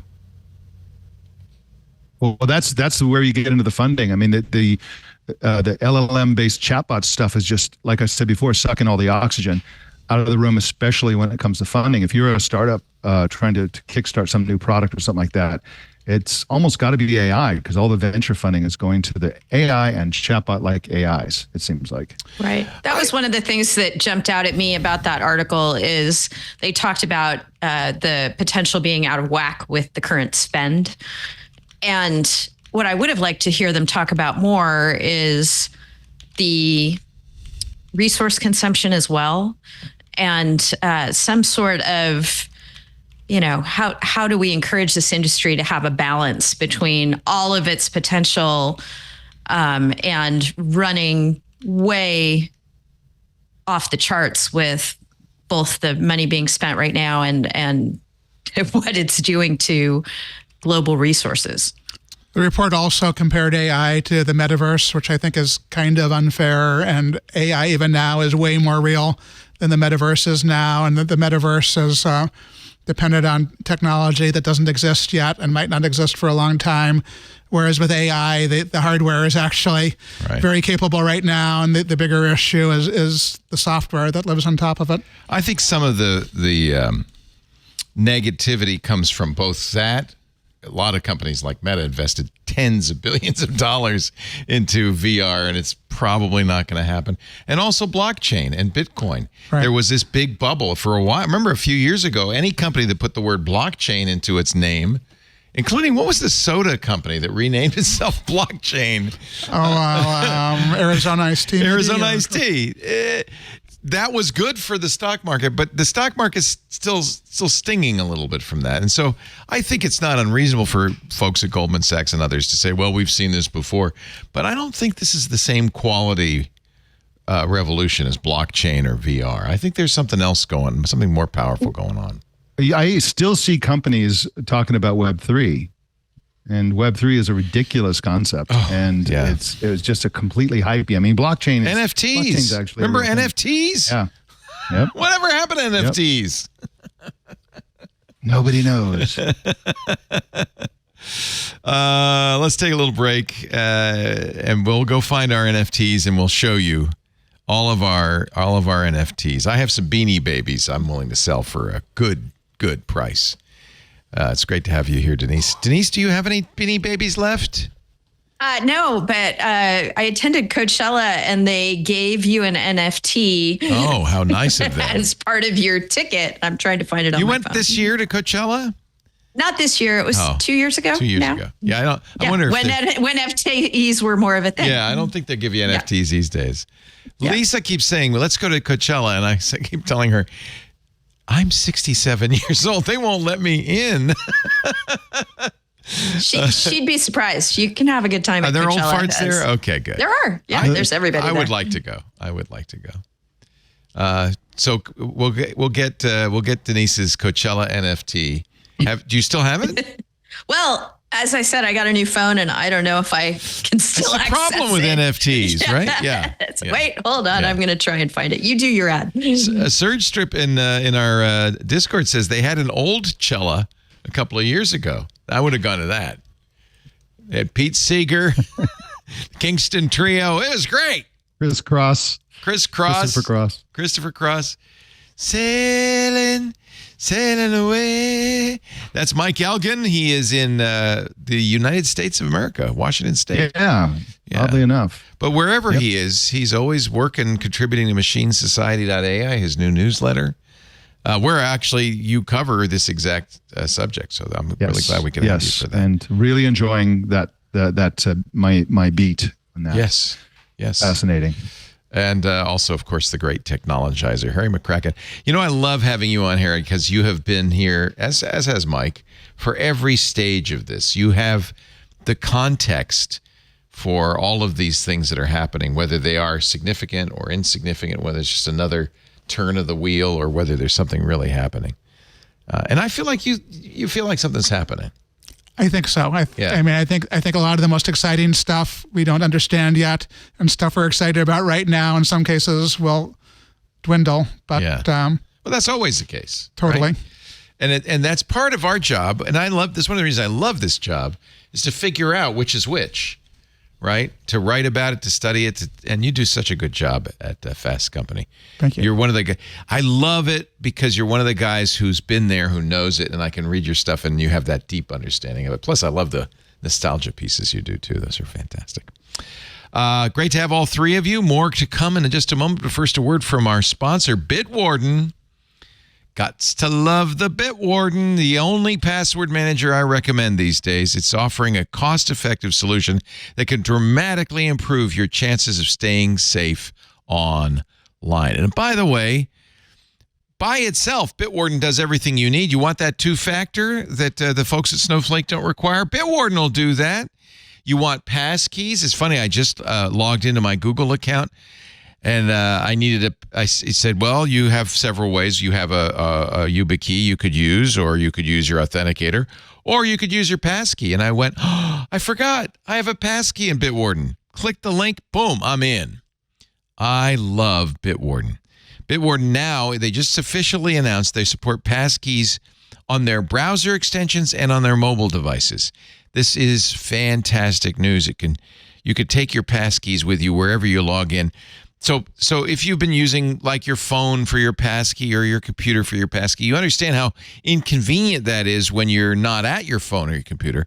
But Bitwarden's everywhere you are, and now those passkeys are stored there, which means they're always available to you wherever you log in.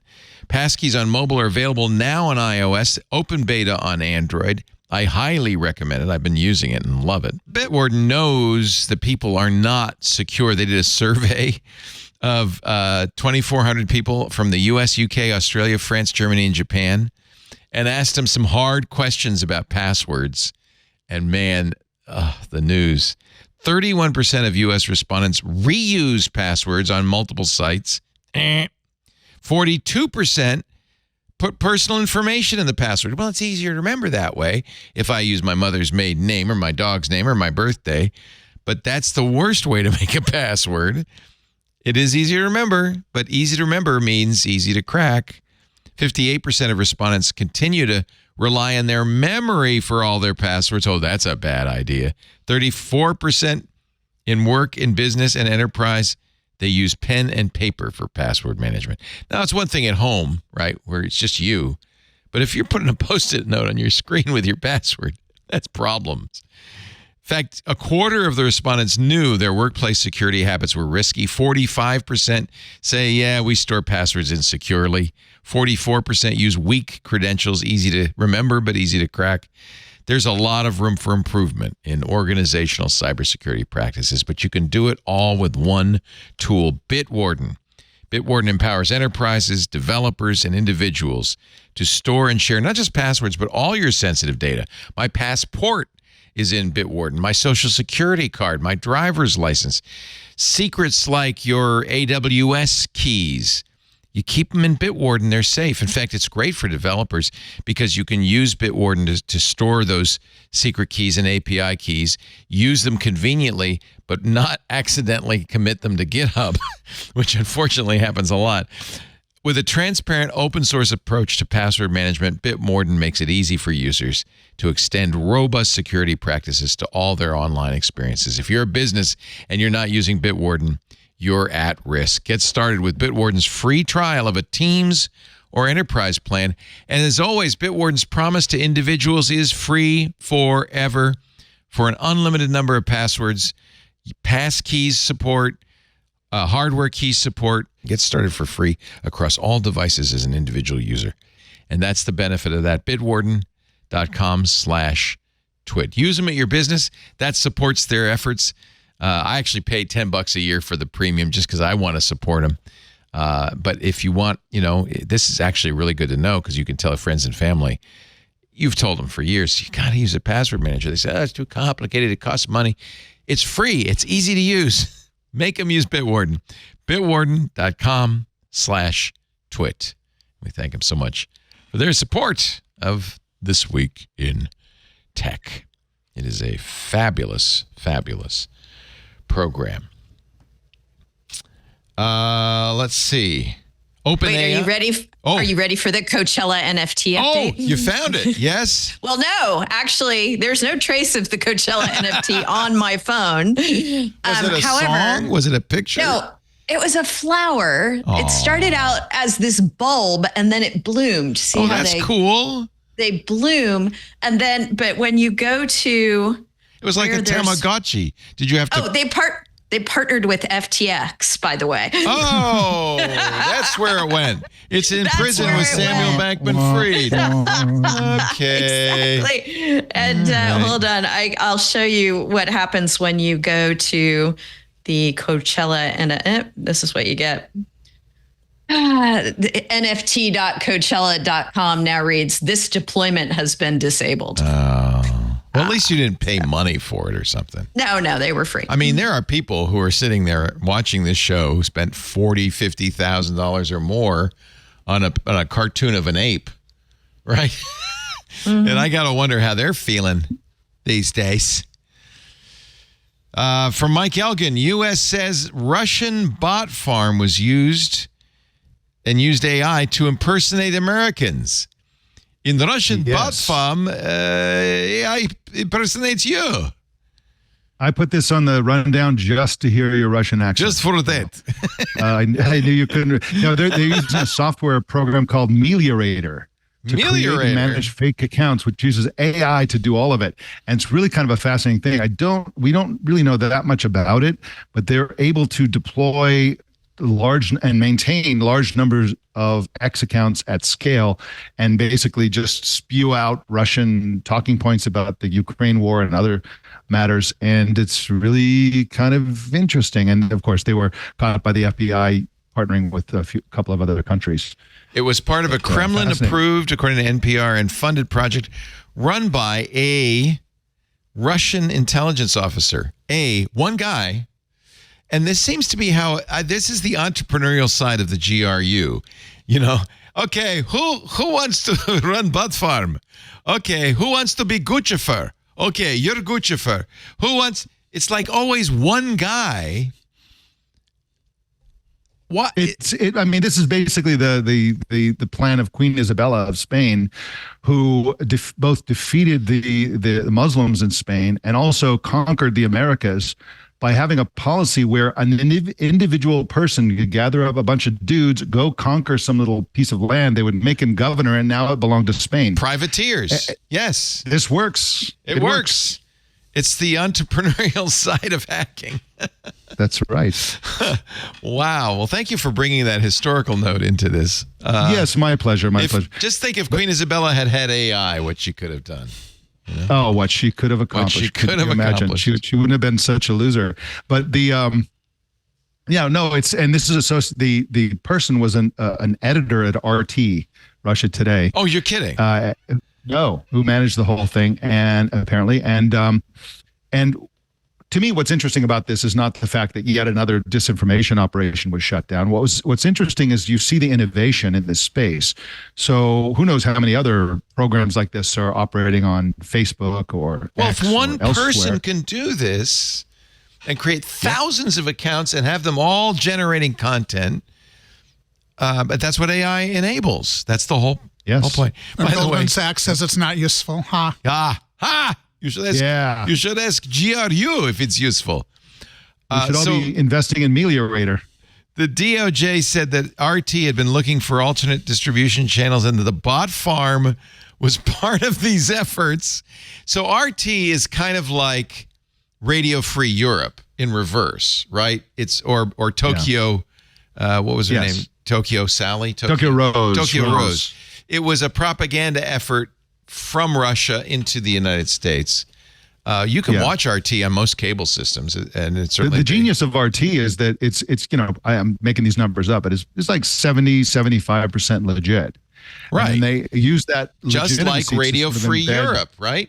You just put a little spoonful of propaganda makes the medicine go down. But I love RT's response. Their press office response asked for allegations that they had a bot farm to spread the propaganda. The RT responded, "Farming is a beloved pastime for millions of Russians." Oh, sweet mother of... Mother Russia loves our farmers. 1,000 fake profiles on X. But this one guy, including a user claiming to live in Minneapolis, who posted videos of Putin justifying Russia's actions in Ukraine and claiming parts of Ukraine, Poland, and Lithuania were gifts from Russian forces after World War II. X did suspend the account. But the problem is, it was that easy to create them in the first place. Just create 1,000 more. Try again. Yeah. Right. Leo, can we also transition into the Olympic story also on the rundown, where Russia is really gunning for the Olympics? Now, in past Olympics, the last few years, Russia has not been allowed to participate, right? Right. As a result, but in this Olympics in particular, as a result of doping, state-sponsored doping program, and also the invasion of Ukraine, Russian Olympics who have not been caught doping personally, Olympians who have not been caught doping can compete under sort of a not under the Russian flag, an Olympic flag. They've done this. They did this last time. Yeah. Right, and they can't march in the opening ceremonies and so on. Right, and so Russia's really out to discredit the games, and they're doing it in a couple of ways. One is they actually used AI to create a Tom Cruise movie that's been circulating on Telegram. What? Yeah, it's called the Olympics Has Fallen instead of Olympia Has Fallen, and it's a cheesy, ridiculous thing, but it's out there trying to create they're trying to associate the Olympics with terrorism. They've done a whole bunch of fake. To make people afraid to go. Exactly. Afraid to go or just fearing the violence. They actually used AI. They took legitimate photos of different streets in Paris, and they used AI to put anti-Israeli graffiti on those walls, claiming that they're going to murder Israelis if they come to the Olympics and all this kind of stuff. There's all kinds of like crazy stuff, and it's a full court press against the Olympics, and it just keeps getting louder and more noisy in terms of like this drumbeat of going after it. So they're looking to discredit the IOC, looking to discredit Macron and also the Paris government, and they're looking to just basically create fear, uncertainty, and doubt around the Olympic Games themselves. And they're doing it mostly with AI. Well, as you know, there's a big soccer or football tournament going on in Europe right now, and that's also being targeted. Deep fake clips of the England football manager. Sorry, England, I think they lost. But anyway, swearing at the England football team. I feel like we're going to live in a world where you have no idea if what you're seeing is true. Are we already there? What do we do we all knew about yesterday that what we saw was true. Yeah, but I have to say, it went through, maybe it didn't, but it went through my mind. Remember the movie Wag the Dog? It kind of went through my mind, but then I realized it was real, but. Right. I didn't see anybody claim it was AI generated, but I certainly saw a ton of people claim it was not what it seemed to be, a hoax. even though it was pretty obvious it was what it seemed to be. Yeah. But you were on X, that's why, right? But that's what happens. And by the way, that's what the Russians want. They don't care if any individual campaign works. What they really want is that you don't trust anything. Just sowing doubt gets their job done. Exactly. You assume that, I don't know. Is that graffiti real or not? I don't know. And eventually, nothing seems real to you. I think that the real issue here is that the public is completely unready for a world where things are convincingly fake. People are very quick to believe their own eyes, even if they have theoretical knowledge that there's perfect deepfakes out there, for example, which are absolutely coming. I saw a report, and I'm sorry, it's not in front of me, so I'm not going to get this exactly right, but a majority of people believe that ChatGPT has feelings and memories. And so even for something as simple as that, there's a fundamental misunderstanding about what's going on when it comes to AI. And I certainly don't think that, AI is going to be used and other technologies to fake things to create whatever narrative. We already see it happening. There have been AI-based influencers on Instagram for a long time. They actually get work modeling and things like that, modeling clothes, stuff like that. And you see their comments blowing up of people talking to the AI character. Like, who do you think you're talking to? Like, it's... some people, I don't think they care, right? Exactly, right. They're playing along. Yeah. Yeah. Which is also somewhat chilling. I kind of despair for to talk to someone without caring that there's no one there. Yeah. If you're going to put a warning label on social media, that's what it should say is don't believe anything. Yeah. Don't believe your lying eyes. Right. Anyway, it's really impressive what the Olympic authorities are up against. Nobody's had to face what they're facing. They're also dealing with just 4 years ago we didn't have counterfeit this. Luxury goods. Yeah, exactly. And so this is the first. Are they proactively making statements and rebuttals?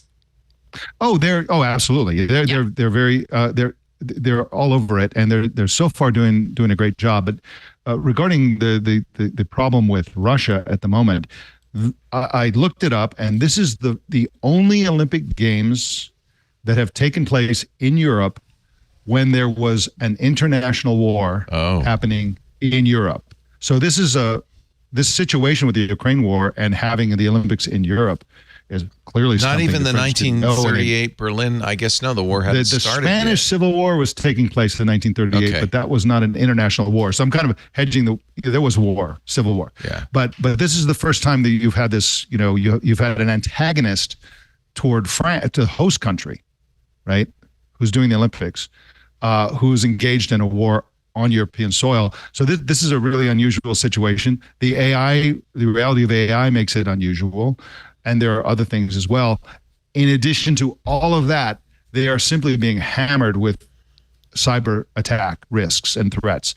You have a situation from a cybersecurity point of view where you have both tons and tons of government officials from all over the world, especially from France, physically packed together with random people from all over the world, right? So the opportunity to sort of steal state secrets is unusually high in this scenario. That's one problem. There's a million other cybersecurity threats associated with this. But if the French get through this and it's all successful games and nobody gets hurt and everything turns out fine, it will be an unprecedented achievement by the French. No, I'm just depressed. This is the event we hold every 4 years to forget national boundaries, to celebrate global sportsmanship and achievement. And the Greeks used to suspend wars to do the Olympics. I swear, you guys, you're ruining the place. Of course, they competed naked as well, so you can't. I'd really watch follow that. them on all the. Yeah. Okay. I feel like I'm. Do you have the Debbie Downer music? I feel like I'm. How about this one? This is from Fast Company, but Jared Keller is the one of the editors at military.com. And do you know Jared? Or I do not know Jared personally, but he's been writing for us recently. Yeah. My 28,000 follower Twitter account was hacked, and it changed my life for the better. I spent nearly 15 years growing an audience on the social network. Losing it was a godsend. He turned out he liked not being able to use Twitter, which I think is probably understandable to almost anybody. Yeah. It's funny because, I stopped using Twitter when Elon bought it. So that was October 2 years ago, right? Almost 2 years. And I said, follow me on Mastodon. And that was that. It was fine. I survived. I've always had a love-hate thing with Twitter. I was one of the early users. For a while, I had the most followers of anybody, 5,000 followers. Then Kevin Rose and I had a little race to the top. They stole your brand.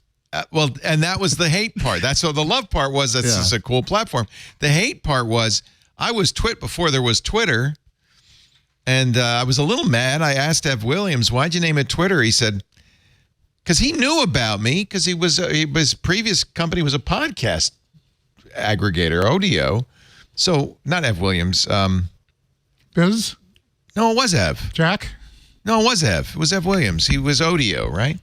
And I asked Ev, why'd you name it Twitter? You knew about Twitter. He said, well, I didn't think either of us were going anywhere. It wouldn't really matter. Anyway, I'm glad it's X now. And unfortunately, you can't say X.com without explaining, formerly known as Twitter. It's like Prince. I noticed in our headline, we didn't call it X, we called it Twitter. Yeah. X is a terrible, by the way, SEO on X is awful. It's awful. It's awful. It's a terrible name. And I've also, when you type in twitter.com, it'll turn into x.com. But if you go to pro.twitter.com, it keeps Twitter. So I don't know what's going on there. Oh, that's weird. They've been slowly, killing all the little bit of Twitter that's been left. The thing I noticed is my Bitwarden stopped logging me in because it says, well, you have a Twitter account. What's his X? It said, that's not the URL. It works. It's trying to help you. I have to change it. Well, it did work. It was trying to help me, like Jared. Changed my life forever. Losing it was a godsend. It's very hard to turn away 500,000 followers. It's down now. It was 550. It's down to 490. But I haven't tweeted in 2.5 years. We are now on Twitter, by the way, which is changing my whole tune on this. And I would have never countenanced this except for the fact that they renamed it X. I didn't want anybody to confuse it. But look, on the right, live on X, we have 750 people watching. Hello, everybody. 750 people watching on X. So just so you're not confused, we're Twit, they're X. What's this Twitter you're talking about? No such thing. No such thing. Elon's first company was a pre-PayPal was X.com. And I guess he had the domain, so why not? He loves that. I mean, I think he wanted His PayPal. kids were all named X, right? He wanted PayPal to be called X so that nobody else would buy into it. No, because it's a terrible name. Anybody All right. remember the LA-based punk band called X? From the Yes. 70s, Exene 80s? Cervenka. Is that her last name? Yep, Exene, Yeah. right? Yeah. DJ Bonebreak and Billy Zoom, and yeah, Wow. big fan. Wow. Yeah, look An them LA up. thing. They're Oh, they were so good. oh yeah, Yeah. But they had bad SEO as well. Go ahead, try and find them. terrible. Yeah. And drug addictions, but yeah, Well. mostly bad SEO. Back in the day, SEO was not a thing. No one even knew what you were talking about. This is from Denise Howell. Is anyone concerned? I like it. Any paragraph that starts that way, Denise, I'm going to read. Is anyone concerned that Palmer Luckey, who, of course, was the founder of Oculus, made the first Oculus Rift, then which I kickstarted, and then he made billions selling it to Meta, stayed at Meta for a while, but then Meta kind of lost interest in Palmer because Palmer got a little strange. Palmer Luckey's new company, Anduril, which is what? That's from Lord of the Rings, Anduril. Yes. Aragorn's sword. Oh. The Flame I of think the it's a pain- West. Isn't it a painkiller? I think it's a Anduril. pharmaceutical. Yes. New from Bayer, Anduril. So this company is making military products, and Denise says, and here's the website, and we can read the mission statement. Transforming U.S. and allied military capabilities with advanced technology. And let me read the quote, because Anduril is a defense products company. Unlike most defense companies, we don't wait for our customers to tell us what they need. We identify problems, privately fund our R&D, and sell finished products off the shelf. Ideas are turned into deployed capabilities in months, not years, saving the government and taxpayers money along the way. Okay. Wasn't that the whole premise of Robocop?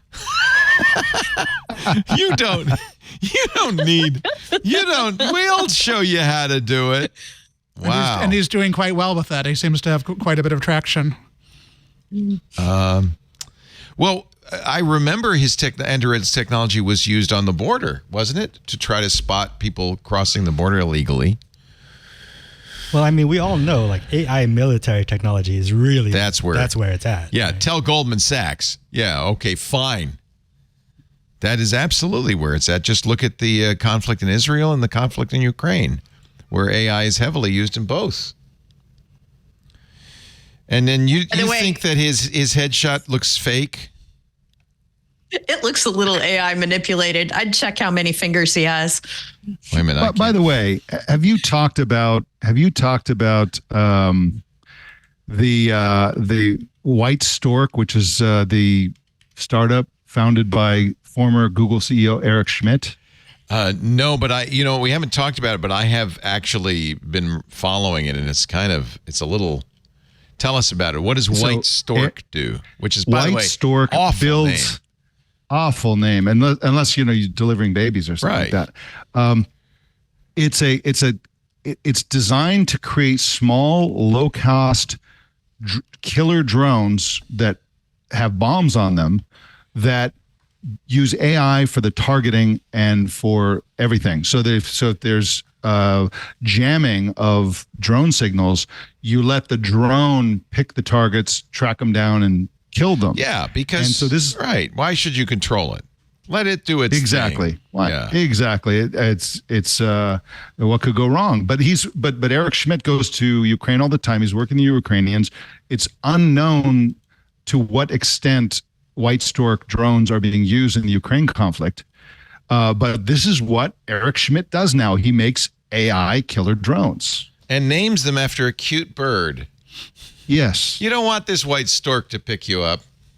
No, you don't. The white stork is the national bird and sacred totem of Ukraine, according to Forbes. So it was really specifically aimed for the Ukraine conflict. Well, the Ukraine conflict, Eric Schmidt seems to understand that the Ukraine conflict is the future of so many things. It's the first cyberpunk war. It's a test tube. Yeah. It's a experiment. The things they're doing with AI and drones and other technologies and its application for warfare is just like the ultimate laboratory for that on both sides of the conflict. Forbes has the exclusive on this because it has not emerged from stealth. But apparently, according to Forbes, it's an open secret in the drone community. 6 people familiar with its activities told Forbes. I think this is exactly, so when they talk about AI, I always say, it's not a threat to humanity unless you, give it weapons. Right. Turn it loose in a battlefield. But the other thing, if you're thinking about military drones, right? If you're thinking about $20 million drones, these drones that White Stork is making cost $400. And you can make them in mass quantities. You can make millions of them. And they target autonomously. So you hope the software's good. One hopes. Not a good time for hallucinations.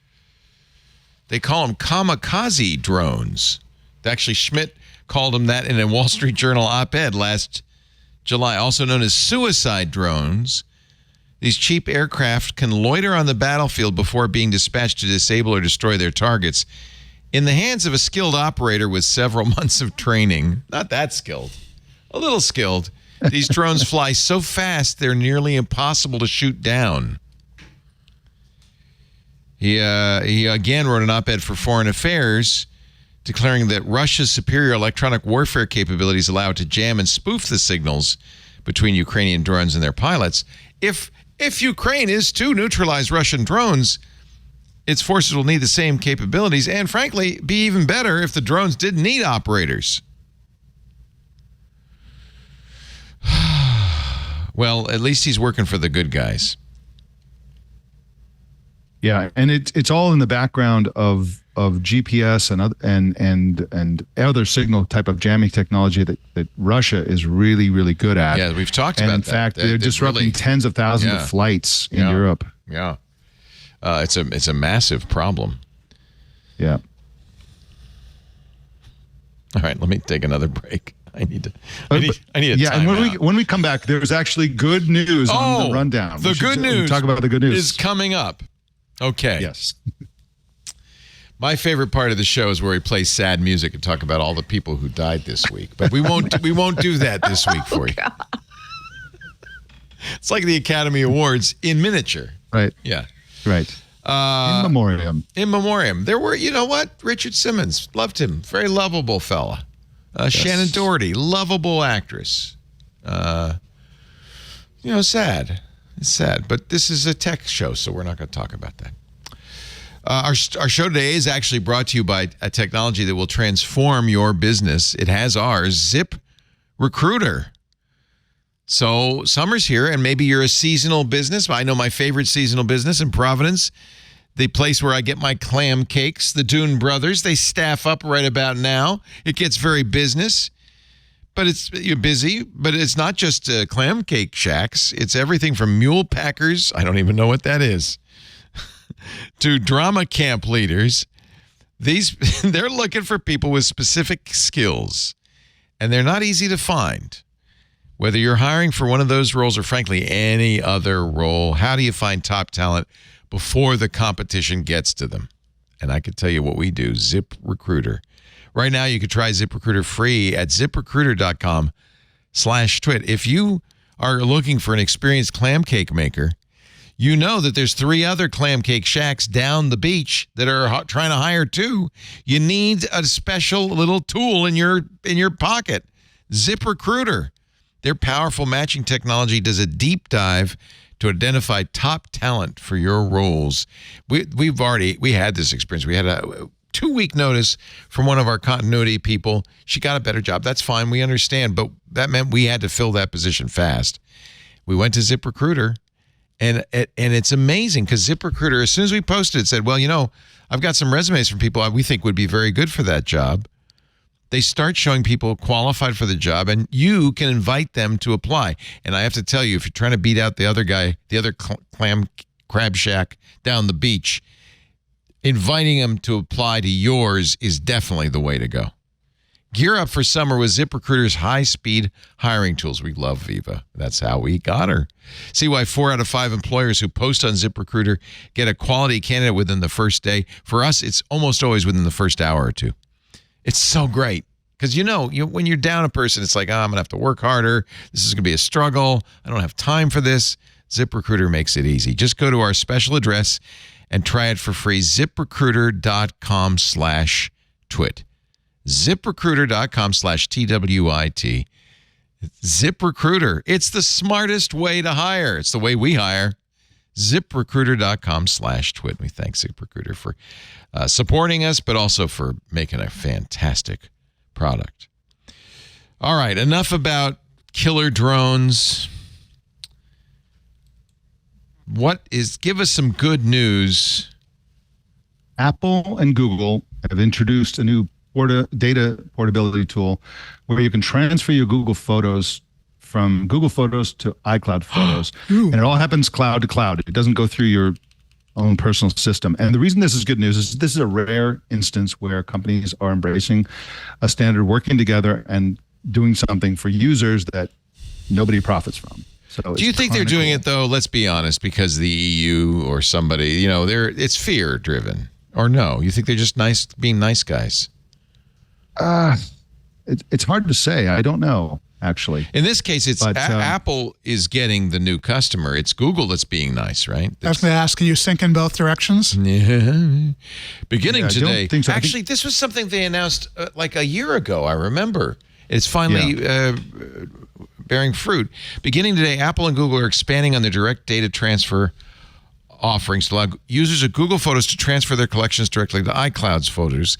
This complements and completes the existing transfers that were first made possible from iCloud Photos to Google Photos and fulfills a core data transfer initiative. This is the DTI, principle of reciprocity.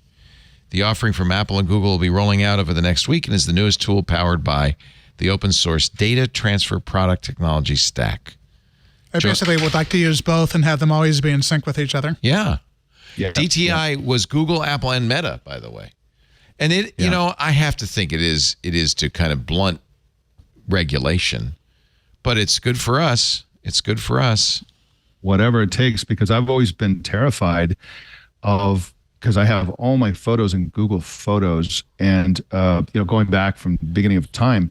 And, I just don't trust them to manage the service going forward. Google Photos just keeps getting worse. Their photo editing tools are horrible now. And I thought, what if I get stuck? What if they just close the whole thing? And so what I've been doing in the last year or so is I've been taking copies of, I download my pictures into Google Photos, and then I do another copy into Amazon Photos, which doesn't compress them at all as far as I know. But I'd love to be able to do that into iCloud. So this is great. So you go to Google Takeout. Actually, I'm logging in. Look with my passkey on Bitwarden, and I love that. Oh, it's so great. You go to Google Takeout, and confirm. Start an export. Yeah, and you say choose the data you want to copy. Google Photos. Okay, and then it gives you as an option. You can use to iCloud. Let's see. Continue. This probably hasn't been rolled out yet. Oh, I guess not. Yeah. So this is coming. You got the broken robot. All right. Well, that's good. Yeah. That's exciting. I used, I've used Google Takeout before. The problem is you do a takeout on your photos, you get like 100 files with unusual names and they're not XML. photos. Yeah. It's all bizarre and it zips and you unzip them and then it's just like, but one of our sponsors, Milio, did import it, so I was able to do that. And importantly, it has a dedupe function because that's the problem. If I just did this in iCloud, I would have the same photo over and over and over again. So, all right, I'll give you some other news. Good news: the Federal Trade Commission has told 8 companies, "You better change your tune." In 2022, they took action against Harley Davidson, Weber Grills, and Westinghouse, saying your requirement that you use our tools and parts and facilities violate warranties, specifically the Magnuson-Moss Warranty Act. Now, 8 additional companies have received letters from the FTC saying you have to open up your repair process. You can't require, you can't. So the ones that are applicable to the tech community, ASRock, Zotac, and Gigabyte. You cannot tell customers that using third-party parts and repair shops violate product warranties. That's illegal. All 8 companies are ordered to review their box stickers to ensure you don't imply warranty coverage is conditioned on the use of specific parts and services, and they're going to monitor them. So good news for Right to Repair. The other companies implicated or involved: 4 air purifier sellers, Aris Health, Blue Air, Medify Air, and Orancy, and treadmill maker In Movement. But I think more importantly, other companies are going to sit up and take notice and say, oh, they're actually enforcing the Magnuson-Moss Warranty Act. We best not. Yeah. We best not. So that's good news. That is good news. There you go. See, it's nice to end on an upbeat note. Happy news. Thank you all for being here. It was a classic Twit episode with the wonderful Denise Howell. Your podcast network, your new podcast, and there are 2 of them at hearsayculture.com. One is uneven distribution. We've talked about that before. William Gibson's classic line, "The future is already here. It's just not very evenly distributed." What do you talk about on this show? The future? Yeah, I mean, I'm not a futurist by any means, but I feel like I just, through my acquaintances and contacts in life, encounter a lot of people like yourself who I consider to be living in the future. Is this the one I'm going to be on? This is the one you're going to be on. Oh, I better start thinking then. Okay. So Yikes. I try to gain insights on things that we can expect, not in any sort of like stock picking way, but just how to think about where things are going. Oh, this is going to be fun. As much as we talk about the future, I don't know if I have any ability to predict it. In fact, there's a lot of evidence that I have no ability to predict it at all. I don't look for predictions. I think everyone here would probably agree with me that you've been living in the future for a long time. Yeah. Predictions are the worst. You can't. You just can't, because that's one of the things we love about technology is it isn't predictable. You don't know what's going to happen next. But I will come up with some good thoughts. How about that? Not predictions. I know that you will. You also do something called R&D with D&D, Research and Development with Dave and Denise. That's also kind of about technology and sort of the future, yes? Sort of, kind of. It's more about culture, society. We had a really interesting guest recently who talked about healthcare inequities globally. That's his area of study. Oh, that's interesting. Yeah. Yeah. So, I mean, I'm learning a lot doing this show. And fun. Dave Levine is a really old friend of mine. He's a law professor at Elon University. Really fun and funny. He has forever done a radio show at Stanford's FM channel called Hearsay Culture, and he decided to spin that into our network. So he's the Hearsay Culture guy. He is. Cool. Yes. Hearsayculture.com.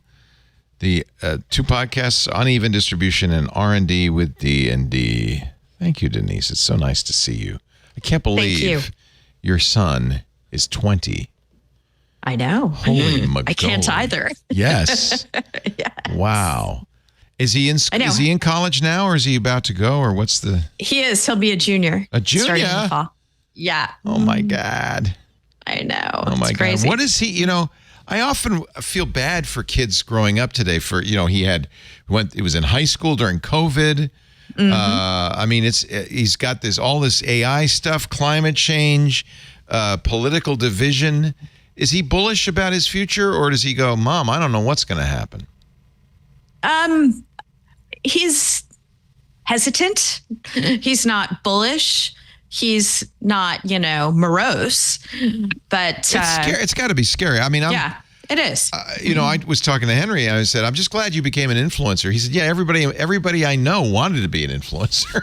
That was like, it used to be, I want to be an NBA star. And now it's, I want to be an influencer. But he actually did it. And then Abby wants to be a stand-up comic. So I think my kids are actually damaged somehow. And I blame myself. But no, I think this is good. Your kids have both found the two things that social media is good for. Right. Food and comedy. Right. Right. Right. But I feel like that's been kind of, you're pushed into that direction because otherwise it's flipping burgers for $20 an hour and you're never going to be able to have a home. And I mean, life is, I feel for your boy and all the kids in college right now. It's got to be tough anyway. It'll be interesting. Yeah. But you know what? They're smart. They're energetic. They're ambitious. They're going to make it. They're going to do great. I know it. Just like Harry McCracken did. You know, his parents were worried about him. And they said, when he gets were they? What did you want to be in college? What did you think you were going to do? Actually, the issue was in college, I didn't really know what I wanted to do. Earlier than that, I wanted to be a cartoonist. Oh, that's cool. You actually are I've seen your drawings. I still like to draw sometimes. Yeah, you're good at that. And in college, I was kind of clueless. So, how did you find journalism and tech? Oddly enough, even when I wasn't sure what I wanted to do in college, I was already writing for magazines for money, but I didn't realize it was actually an option as an actual profession. Well, we're very glad you did. And I loved computer magazines, so I started writing for them. Yeah, me too. That's how I started, right? I was a DJ. I was in radio, but I thought I really loved this computer thing that was starting to happen. This is the late 70s, right? And I have friends who worked at Atari and Apple and stuff. So I bought, and I spent a lot of quarters at Chuck E. Cheese Pizza Time Theater playing arcade games. And I thought, well, maybe if I get a computer, I could just play them at home and save my money. So I got an Atari. And then I realized how expensive it was going to be. I mean, at the time, a floppy disk drive was like $1,000. It was like crazy. So I started writing for magazines to support my habit. Was that like the really early days of Chuck E. Cheese? Yeah. The fact you called it still Nolan Busha. The fact you called it Pizza Time Theater shows your. Yeah. Oh, they had the dancing bears and all that weird stuff. And I would go off in the corner. They had Battle Zone on the tank game, and I'd go and I'd play that for hours. And hundreds of dollars of quarters later, I realized I better buy something. But then I fell in love with it. And so it was nice because I had a radio career and I liked writing for tech magazines. And at some point, they kind of, in the early 90s, they kind of converged. And the rest is history. I think it's a lot of luck. I think that's what you tell your son, Denise, is you don't know. And you don't know. And they so think that, you know, everything is set in stone and everything they do has these enormous ramifications. They don't realize how fluid things are. I always said to my daughter, life is brownie in motion. It's the drunkard's walk. It is not a straight line from A to B. You just, at least my life, you kind of meander. And then at the end, it all works out. Or then maybe it doesn't. I don't know. But there's no guarantee. Let's put it that way. And there's no way of planning. Yeah, my career didn't even exist until 10 years ago, 15 years ago. What is your career, Benito? I guess I'm a media producer. Yes. Yeah, you're right. New media producer. Yeah, and I've been doing this for about 15 years. So like, basically when it started. So like when I was in college, this didn't exist yet. I've been podcasting long enough to see it rise and fall. So both ends. Mike Elgin, what did you want to do when you were in school?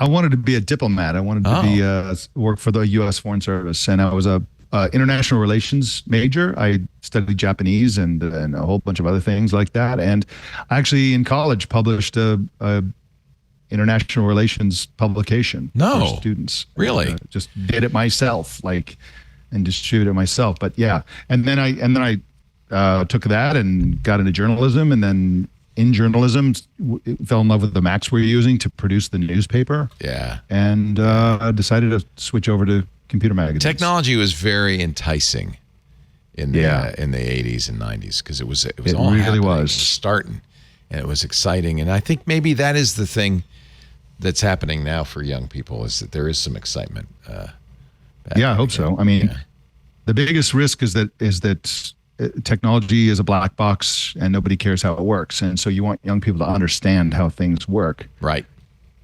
So, you know. In Lucifer's Hammer, Jerry Pinnell kind of talks about that subject because the giant asteroid hits the planet and he says, nobody knows how anything works. Right, exactly. and you know, if that were to happen today and you lost a certain portion of the population, no one would know how to make a new computer or a new cell phone or a new TV set. Right. That's right. I read recently that someone is erecting what they're calling the Earth's black box, which is supposed to be like this perennial repository of human knowledge. So yeah, I guess we could break into it if necessary. So aliens can figure out what happened. Right. Yes, when they come. But the title, by the way, of the website is Brace for Impact. That is not good. So this is like the seed bank, right? The seed bank is to preserve all of the seeds for all of the living things. This is to preserve the intellectual seeds. Is it actually big task? They said Isn't that what YouTube is for? They built this. Did they actually build this? They actually built this box. Well, maybe not. It says to be completed 2023. Oh dear. They built a website. You know, that's a start. There you go.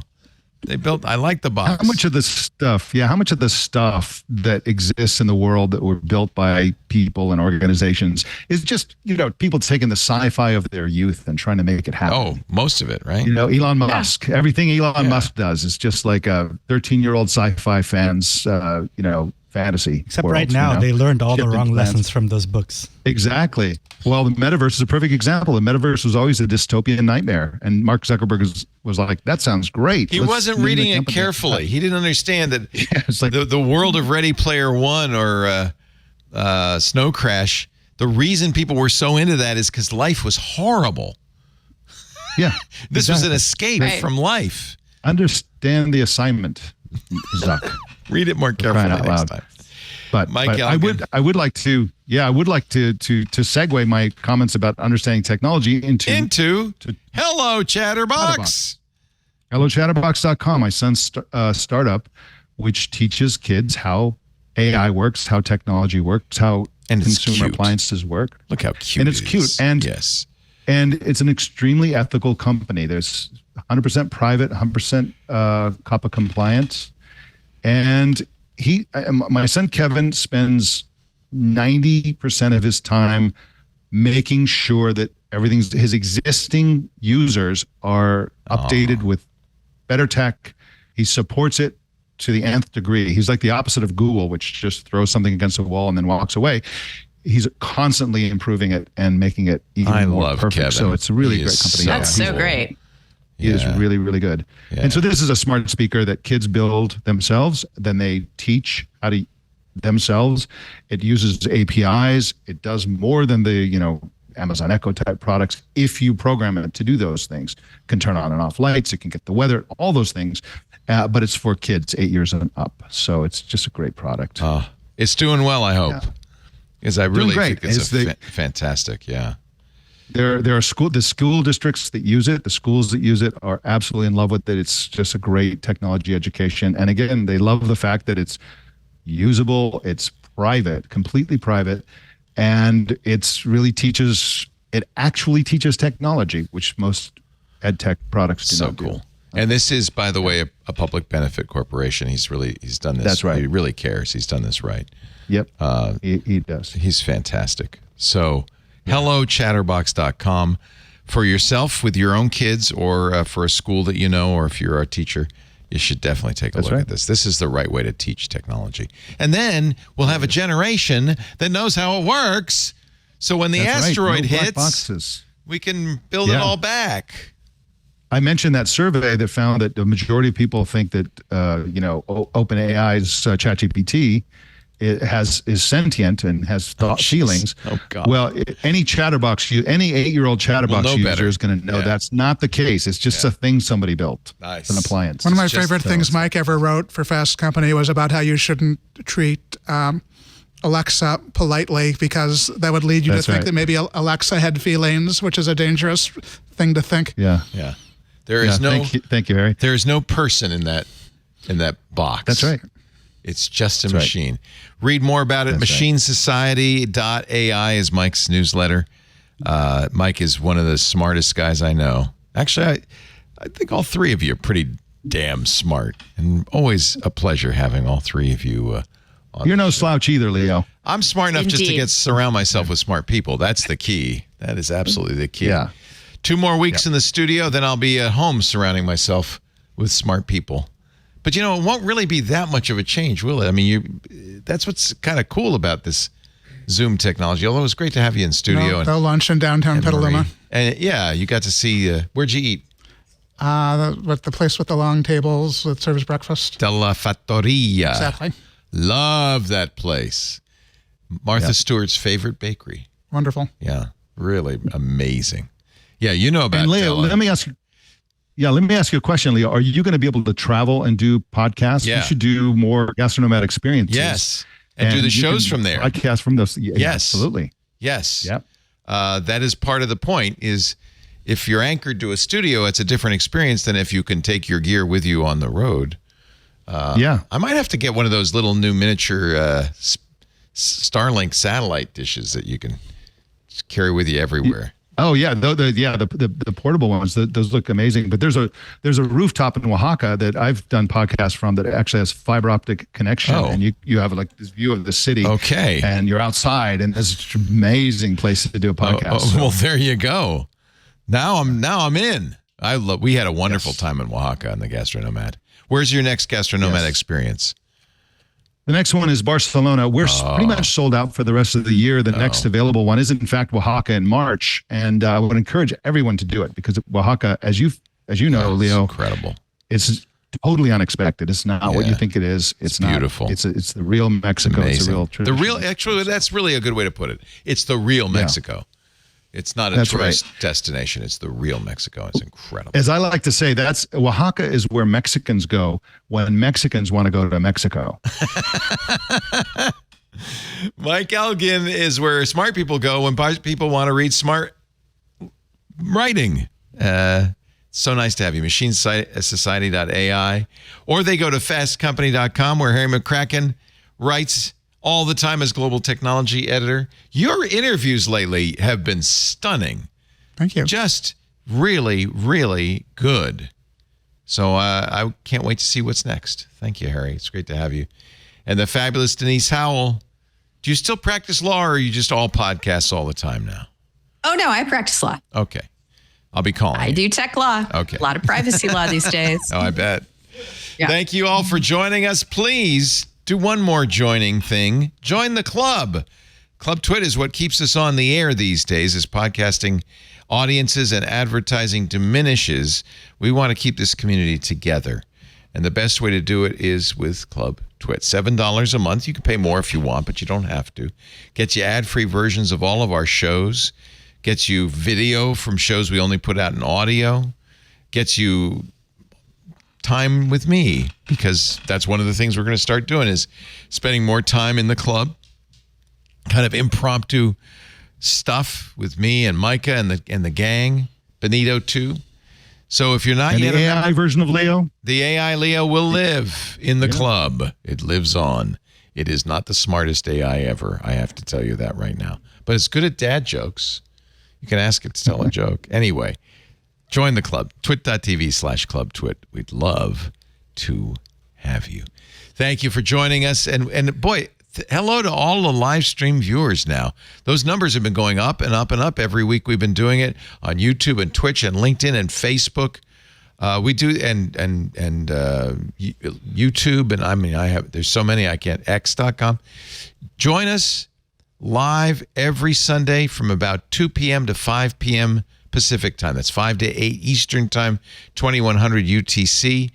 YouTube.com/live/twit. Or sorry, youtube.com/twit/live. Twitch.tv/twit. X.com. Usually we're right there on the front page. LinkedIn. I don't even know where we are on LinkedIn or Facebook, but if you can find us, we'll be there for all of our shows now. And I think that's a really fun way to watch and participate in the shows. Thanks for being here. I'll be back next week. I hope you will too. Meanwhile, as I've been saying for the last 20 years, another twit is in the can. This Bye-bye. is amazing.